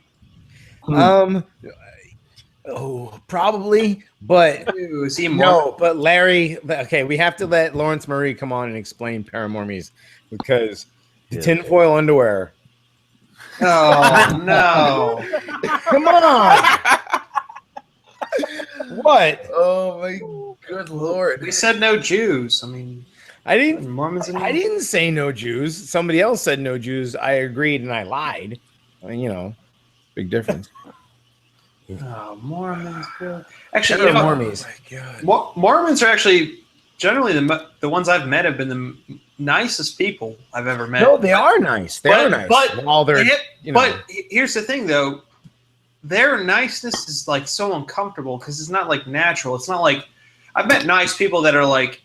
Then I can see they're regular. Like, Mormons are like a Crest commercial. They're always fucking smiling. Like I don't know what the fuck is going on. Like a big I smile, don't know if they had like a lobotomy or something. Like they don't drink and smoke either. So I'm like, what the fuck is going on with their religion, dude? I don't get it. You know, as great as Mormons are, you know, as polite and nice and white as they are, they're still voting for fucking Egg McMuffin. Yeah. Here's the other thing that's weird. They fucking run banks out everywhere in the West. The banks are all Mormons out there. I didn't get that until stuff out like Eternal Mormon. stuff. And Las Vegas, you know, the state of Nevada, they have legal prostitution. The city of Las Vegas, prostitution is illegal, and it's because they're, you know, cities run by Mormon financiers who don't like prostitution. but for some reason it's still legal. Well, and While it's illegal. if you look into at their the same time. if Yes. you look into their religion, it's There. Hey, sorry, say that again. You were breaking up. Oh, well, if you want legal prostitution in Nevada, you have to leave Las Vegas and go out into the sticks because it's illegal in the city, but legal in the city. Right. Fucking Mormons. But Mormons are interesting because they call themselves the Church of the Latter-day Saints. They try to act like they're Christian, but they have such way different beliefs from Christians. Well, the Paranormies covered this. Oh, okay. Well, okay. I'm sorry, guys. I didn't listen. No, go into it. You haven't. No, it's We're okay. You talking. haven't listened, Ethan. I Back will. up. Y'all do cover interesting topics. I will go back and listen. But anyway, from what I understand, they believe they're going to become stars or some shit. They do. They do. And besides the magic underwear, they're also founded by a Freemason. And there's a lot of like Masonic ideology that's not related to Christianity We haven't even gotten whatsoever. into the Masonic aspect of modern religions. Yeah. So we're gonna do at least a 2, possibly 3-part episode on Masonry and modern religions. Do you want me to be like one of Alex Jones's correspondents? Like he has friends who are on the inside. Do you want me to go join the Masons? Because I know where the Mason Lodge is. Like it's not that. I mean, if you want to do that, go ahead. I'm not going to tell you to, but yeah, that'd be great. I honestly don't want to because every single like Freemason I've ever met is a nigger. those are Prince Hall Masons. Yeah, Prince Hall Masons. Yeah. Yeah, blacks are Prince Hall Masons, and they're really proud of it. And and honestly, like the blacks that I've seen that are Prince Hall Masons are your above average intelligence nigger. You know what's interesting too is I was on just barely though. I was on the on Rebel Yell, and a lot of those guys were Masons. They are. Yeah, no. There's a lot of Masons in the alt-right. Yeah. I forgot to ask them about what's his name? Oh god damn it! Now my mind's getting blank. Manly P. Hall. No, Albert Pike. Oh, Albert Pike. Yeah. He's the only Confederate general or soldier or whatever. He was a general, but to get a statue in Washington D.C. and it's because he was like a 33rd degree Freemason. It's because of his it's because of his Masonic influence. It wasn't because of his military background. Right. So I should have asked him about that because it is kind of interesting. Like there's a Confederate guy. Good topic. That's a really good topic for when I like grill Musonius in about an hour and a half. Are you gonna have him on? Maybe. Yeah. Oh, okay. Maybe. I'll be honest. I can't give away all the guests. God. Well, I'll be asleep because I have People to go are going to be like, really early in the morning. It's going to be that guy. I don't really want to listen. But if you're like, it might be somebody. It might be Mike Enoch. Well, if they're listening now, they're going to listen later. All right. So Musonius is coming on. Okay. God. You faggots. Man, Johnny, you get so defensive. Now I got to add him now. I feel bad. Like now he's going to have no sort of. You don't have to add him now. All right, whatever. There's going to be other guests. At least one, possibly 2 really big names from the alt-right. I'm just going to come out and say we got Alex Jones. He's going to tell us about the Bilderberg Group. I said the alt-right, which probably meant Paul Joseph Watson, you faggot. Alex Jones isn't alt-right, but Paul Joseph Watson totally is. No, neither. He's not. No. Well, I mean, according to Hillary, lesbians are in the alt-right. Lesbians. According to Hillary Clinton, Alex Jones is the leader of the alt-right. God. What? That was Milo. True. No. According to us, Milo is the leader of the alt-right. Yeah. God. We're going to need to make a lot of sashes for all these leaders. They won't none of them will want to feel left out. I mean, obviously Colin Liddell is leader of the alt-right because everyone really cares about his Clearly opinion. Colin Liddell tells. I thought it was Sean Last. Well, no. Colin Liddell gives Sean Last his marching orders. And then Sean Last provides the funding? Yes, and then Sean Last provides the funding To which Okay. The alternative blogspot.right.com.net Geocities.com. Whatever. No, Bradshaw. Geocities.jp. Jesus Christ. So Yeah, it's still up that over there. website. That's where they get their money. It's still up in Japan. Oh,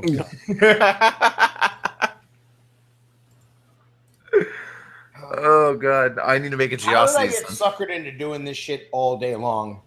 I don't know, but It's it's, your day. fucking magical. It's your day off. What are you gonna do, man? I've been trying to do a load of laundry since 9 o'clock this morning. It is in the washing machine. I gotta put it in the dryer. I swear. Dude, why do you think I disappear for like 10 minutes at a time?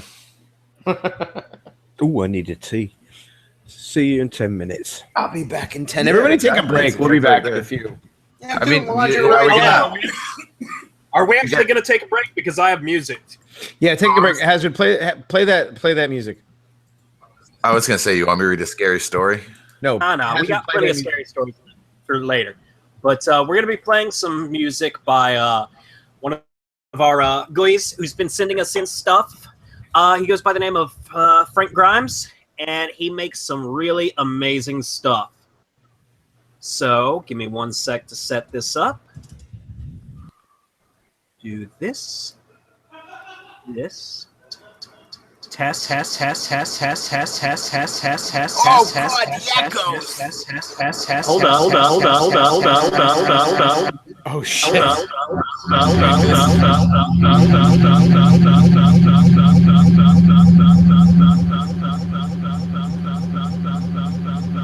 It's like the Stir of Echoes episode of the show all over again. Except way worse. I'm so glad I was a part of both of them. Is it playing now? There it is.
Hey there, ladies and gentlemen. Hope you enjoyed the musical break.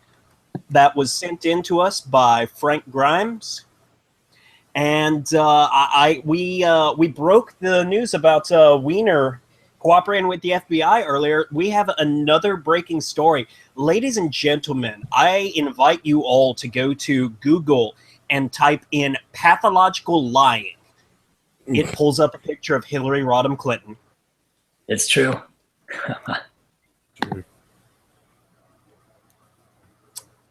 How do we spell lad? Whoa. Is everybody back? That's it. I'm back. Who else is? Oh, I thought you were going to launch into a monologue bit, and I wasn't sure whether I should say anything or not say anything. You know, whether any of your questions needed answering or shit. Well, somebody's microwave went off, so. Oh, we'll be getting something to eat. I love this show. That wasn't a microwave. That was my oven. Oh, that was the oven heating up. Oh, Yeah, it's at 6:16. What is it this week, Demarcus? What are you eating this week? I'm eating Mizrahi Merchants. Oh, right. Fair enough. Usually it's Italian. Well, they're a bit stringy, though, no? Yeah. A bit gamey. You know, I catch them out in the wild at the local bazaar. See, that always used to be my solution to the NQ barbecue, basically.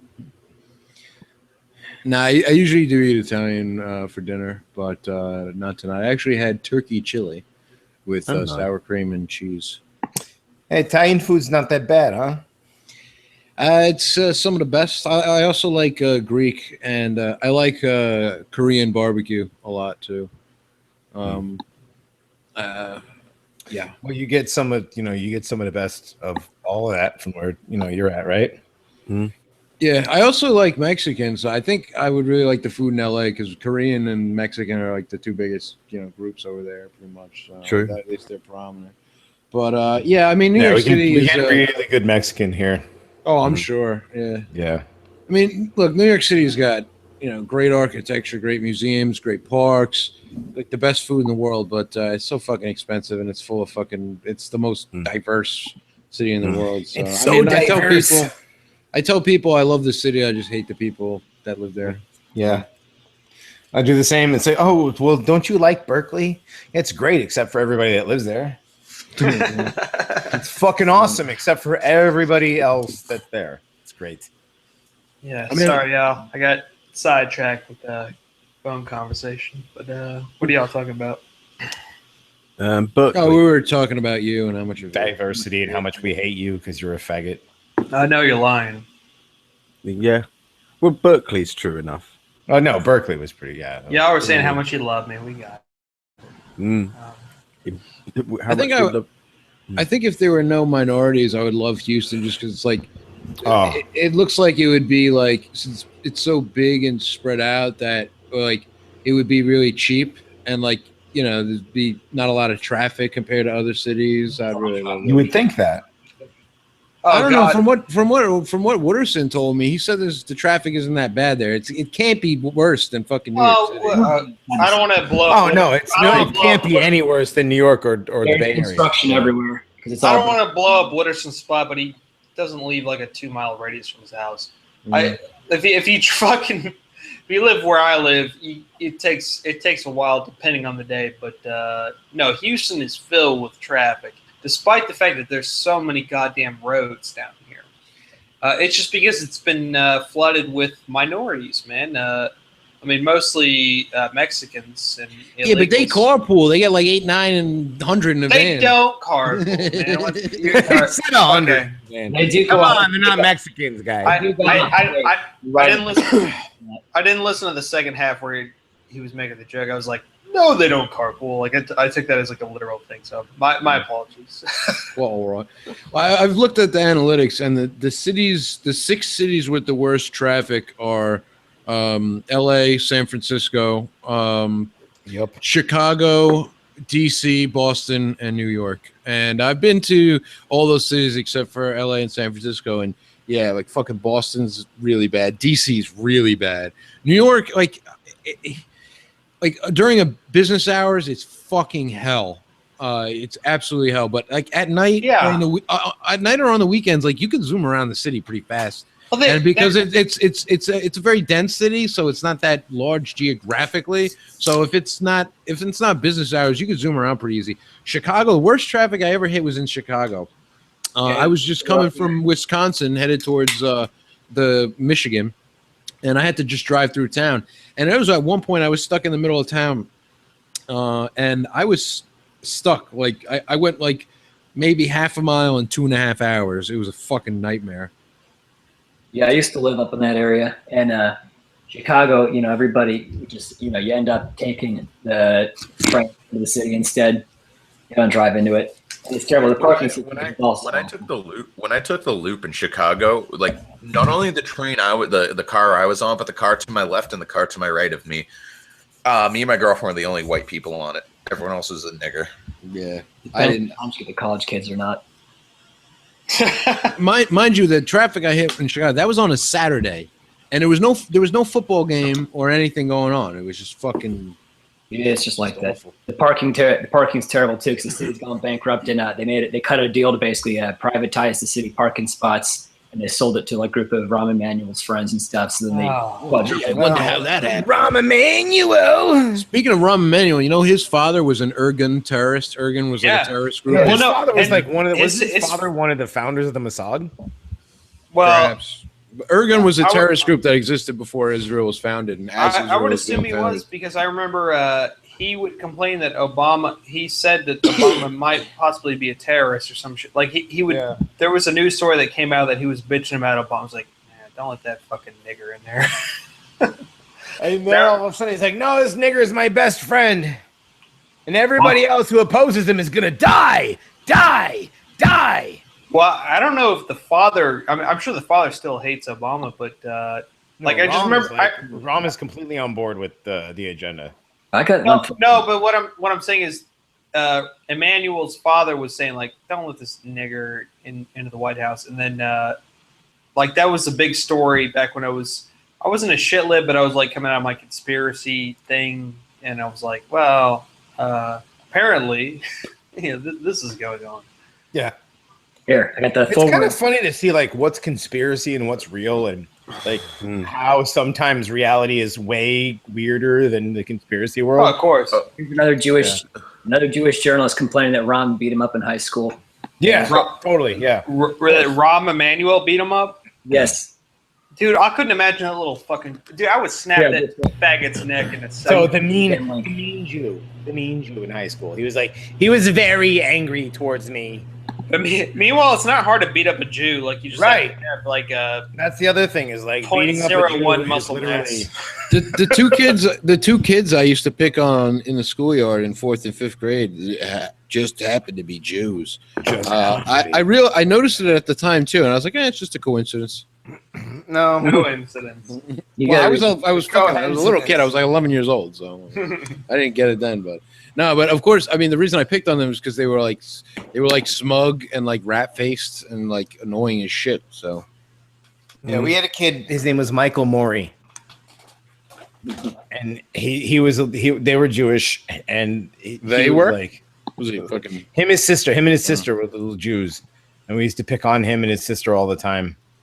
And they used to get mad. It was They get like everybody would end up with detention because he's cool with us. He's saying the things about us again. They're being mean to us. Oy vey, it's a very mean ghost. Well, to be honest, you were pissing in his backpack. I mean, so you know. Were you really doing that? Kind of. Oh, what a weirdo. Can we ban Johnny? That's bizarre. You can't ban me from my own show. Ban him. Shut. I will. You know what? By the way, they're gonna. Oh, come on. Not for pissing in a back. It's my show, asshole. You know I'm kidding, buddy. All right. We're gonna do worse things to That's the Jews. bizarre, though. It is bizarre. It was a kid thing. It's funny. It's actually very funny, but I'm like, man, I never pissed on anyone's anything. You'll wish you had a older cousins. I had those older cousins that like I was in like 4th grade and they were in like 10th grade or where they're like the cooler cousin, like, dude, piss in his backpack. I'm gonna piss in his backpack. Well, knowing he was a Jew. Yeah, and on top of it, the fact that he's like, he was like a Heimovitz or something, yeah. Yeah, dude, you're actually you were like a trailblazer for your time. Well, I mean, like I had Jewish kids who went to my school my whole life growing up, so I've been pretty red pilled on the Jews since I was a little kid. Besides the fact that we had like the Leibowitzes, not the Leibowitzes, the Lowensteins, the Lowensteins that lived down the street from us. They used to try to fucking shabbos-goy everybody on the fucking street to do stuff for them every weekend. Yeah. So I got red pilled by my dad when I was like 6. Don't you dare do anything for those fucking kikes down the street. All right. I swear to God. What? She's giving you 75 cents. I swear to God, you don't get your money. I bet you $2 you don't get your money. And then $2 later, I got to pay my dad. So now I'm down $2.75, Yep. With Jews, when your allowance is $1.25, that's like fucking, that's a lot of shit, Every time. I always liked it about my dad is like he like kept it real when it came to money and stuff. He's like, look, you're gonna get fucked on money your whole life, so I'm gonna slap you and take your wallet. How about that? Like, do something about it. Figure it out. Do something about it. Come on. Right? Yeah. What are you doing? And I would take it back while he was sleeping. So Fair enough. It's a roundabout solution. Plus an extra 20, and I get the beating for the 20. Did you take $20? No. Well, how did you get those Pokemon cards? Wait a second. This is me talking to my kid. Hang on a second. This is a different conversation. Yeah. Get that kid in here. I want to know how he got those Pokemon cards. We'll get it out of him. Don't you worry. Oh god, the kids today, man. I feel bad for the kids today. Like, I have a 9-year-old, so you know. Has he seen any war films? Is he properly scared of Nazis? We'll get it out of him. He is Don't you worry. he's properly scared of niggers. I'll tell you that much. All right, Demarcus, you talk to the lad. Yeah, Demarcus, you can't talk to my kid, dude. He's totally petrified of you. Just saying. Oh, I see how it is. Well, I just want him to grow up right, you know. Yeah. So I want to grow up right, not left. Yeah. Hey, speaking of, well, we were talking earlier about Rahm Emanuel. Oh God, yeah. I remember there was a scandal with him where he was Bill Clinton's advisor on some front or other, but he was at a Democratic fundraising dinner and he stabbed the table with a He's knife. stabbing the table, saying, And he "Dead, said, "You're dead." every time he mentions the guy's name, he's dead, dude. Oh, Alex, who? or the Jewish mafia, Alex Jones sang it. Oh, right. That's not it. They were claiming that back then. They actually, I think there were headlines that said Jewish mafia. This and was in 2011 or something, right? And the headlines weren't even trying to implicate that he's in organized crime. They're just saying like he's the, he's the go-getter, like the executioner of the Bill Clinton's campaign. Yeah. Meanwhile, the guy actually is guys' names off. He was all dead. He's dead. Yeah, he's dead. He's stabbing the table with his fucking knife, steak knife.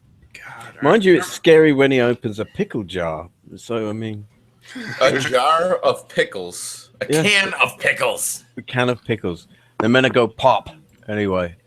Well, it's just funny seeing that article, Rahm and Ari Emanuel beat me up. Written by another Jew. I was in swimming class, and my friends they came in and they beat me up when I was in my taking a rucksack. shower. Memories. I was in camp reading the Torah. I was in the shower and it was swimming, and Rahm and his friend, they came in and they said, "No, don't do that. I'm sorry, I don't mean to." And they just beat me mercilessly. Mercilessly. They beat me with the trapper keepers and the shoes. The shoes. I bring all my shoes and glasses, so I have them. My glasses, I can't see. God damn it!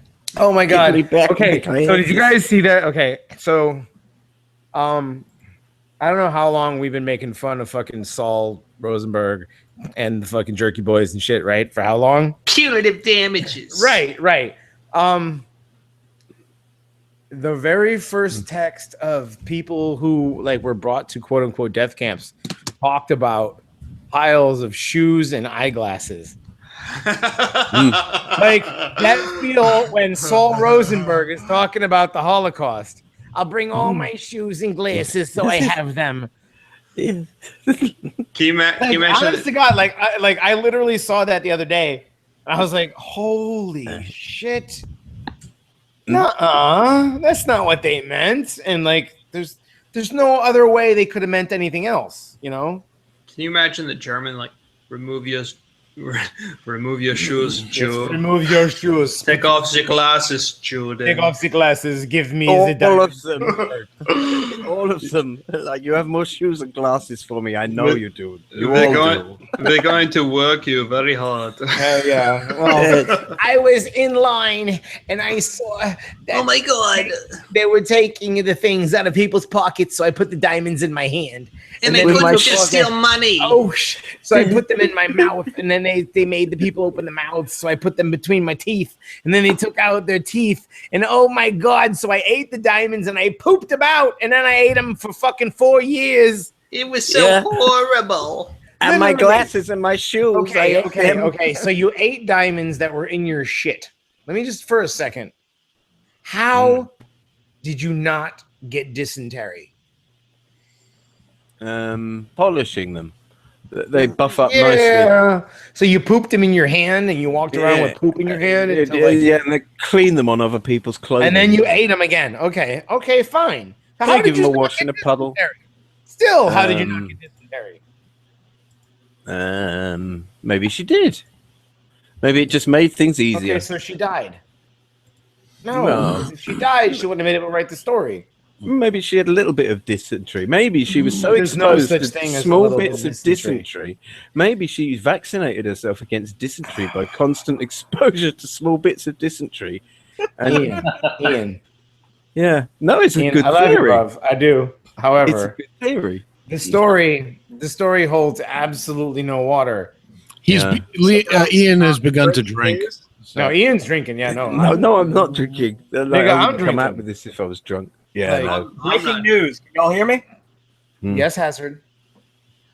So Donna Brazile of the interim chair of the Democratic National Committee just tweeted out a tweet that just said, "Please God, let this end soon." Oh, they're so Nice. fucked. Yeah, we've won, but But we've won, but have we lost? we've beaten them, but we haven't won yet. That's the thing, I suppose. Yep. You guys were speaking of the Holocaust Museum before. Best fucking bants I ever did on someone. I was outside this cafe. You know, they had the tables and chairs set out outside, and there's this hipster girl there, a friend of a friend. You know, as people were hanging out. And, you know, these hipsters, like in Williamsburg, they wear, like, secondhand clothing because it's like, oh, my God, I'm so, like, you know, whatever. Like, I go to a thrift shop. And she was, like, talking about her, like, you know, her Jewish ancestors and shit like that. And I looked down at her shoes, and I was like, hey, did you steal those shoes from the Holocaust Museum? And, like, everybody was just, like, breaking out laughing or being like, "Oh fuck!" You should have seen these shoes. They were like this like grayish blue, and they were all like beaten up, and they looked like fucking like 60 years old. It was like fucking. It's beautiful. She was just like, "Oh my god!" How many hours do we have left on the hangout? Well, y'all start We're at gonna probably midnight. want to restart it just in case. Should we stop it and restart it now? Are we starting the show now? Well, it's 7:35. It's about an hour and a half till we actually start. All right, we can go ahead and restart it. All right, so hold up. We're gonna have to wait for a minute or two to let the people in chat hear this and catch up with the audio. So and how do I do change the thing? I think you just stop it and then start it again. Just stop and then start it again. All right. Yeah, but hold up.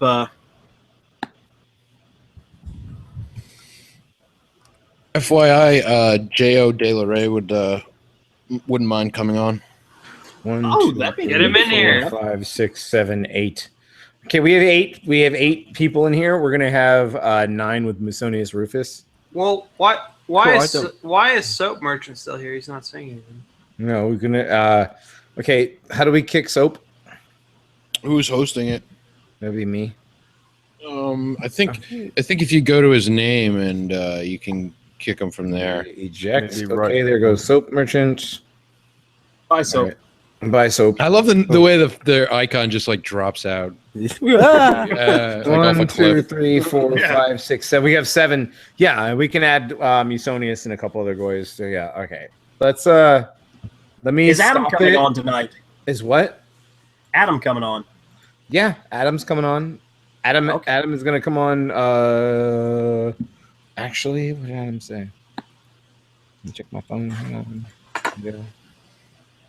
Adam said whenever he needs me, or whenever you need me, add me. So okay. Whenever you need me, I'll be there. you'll be there. Yeah. I'll be around. Okay, so we're gonna drop this call and start over. Yeah. Yep. All right.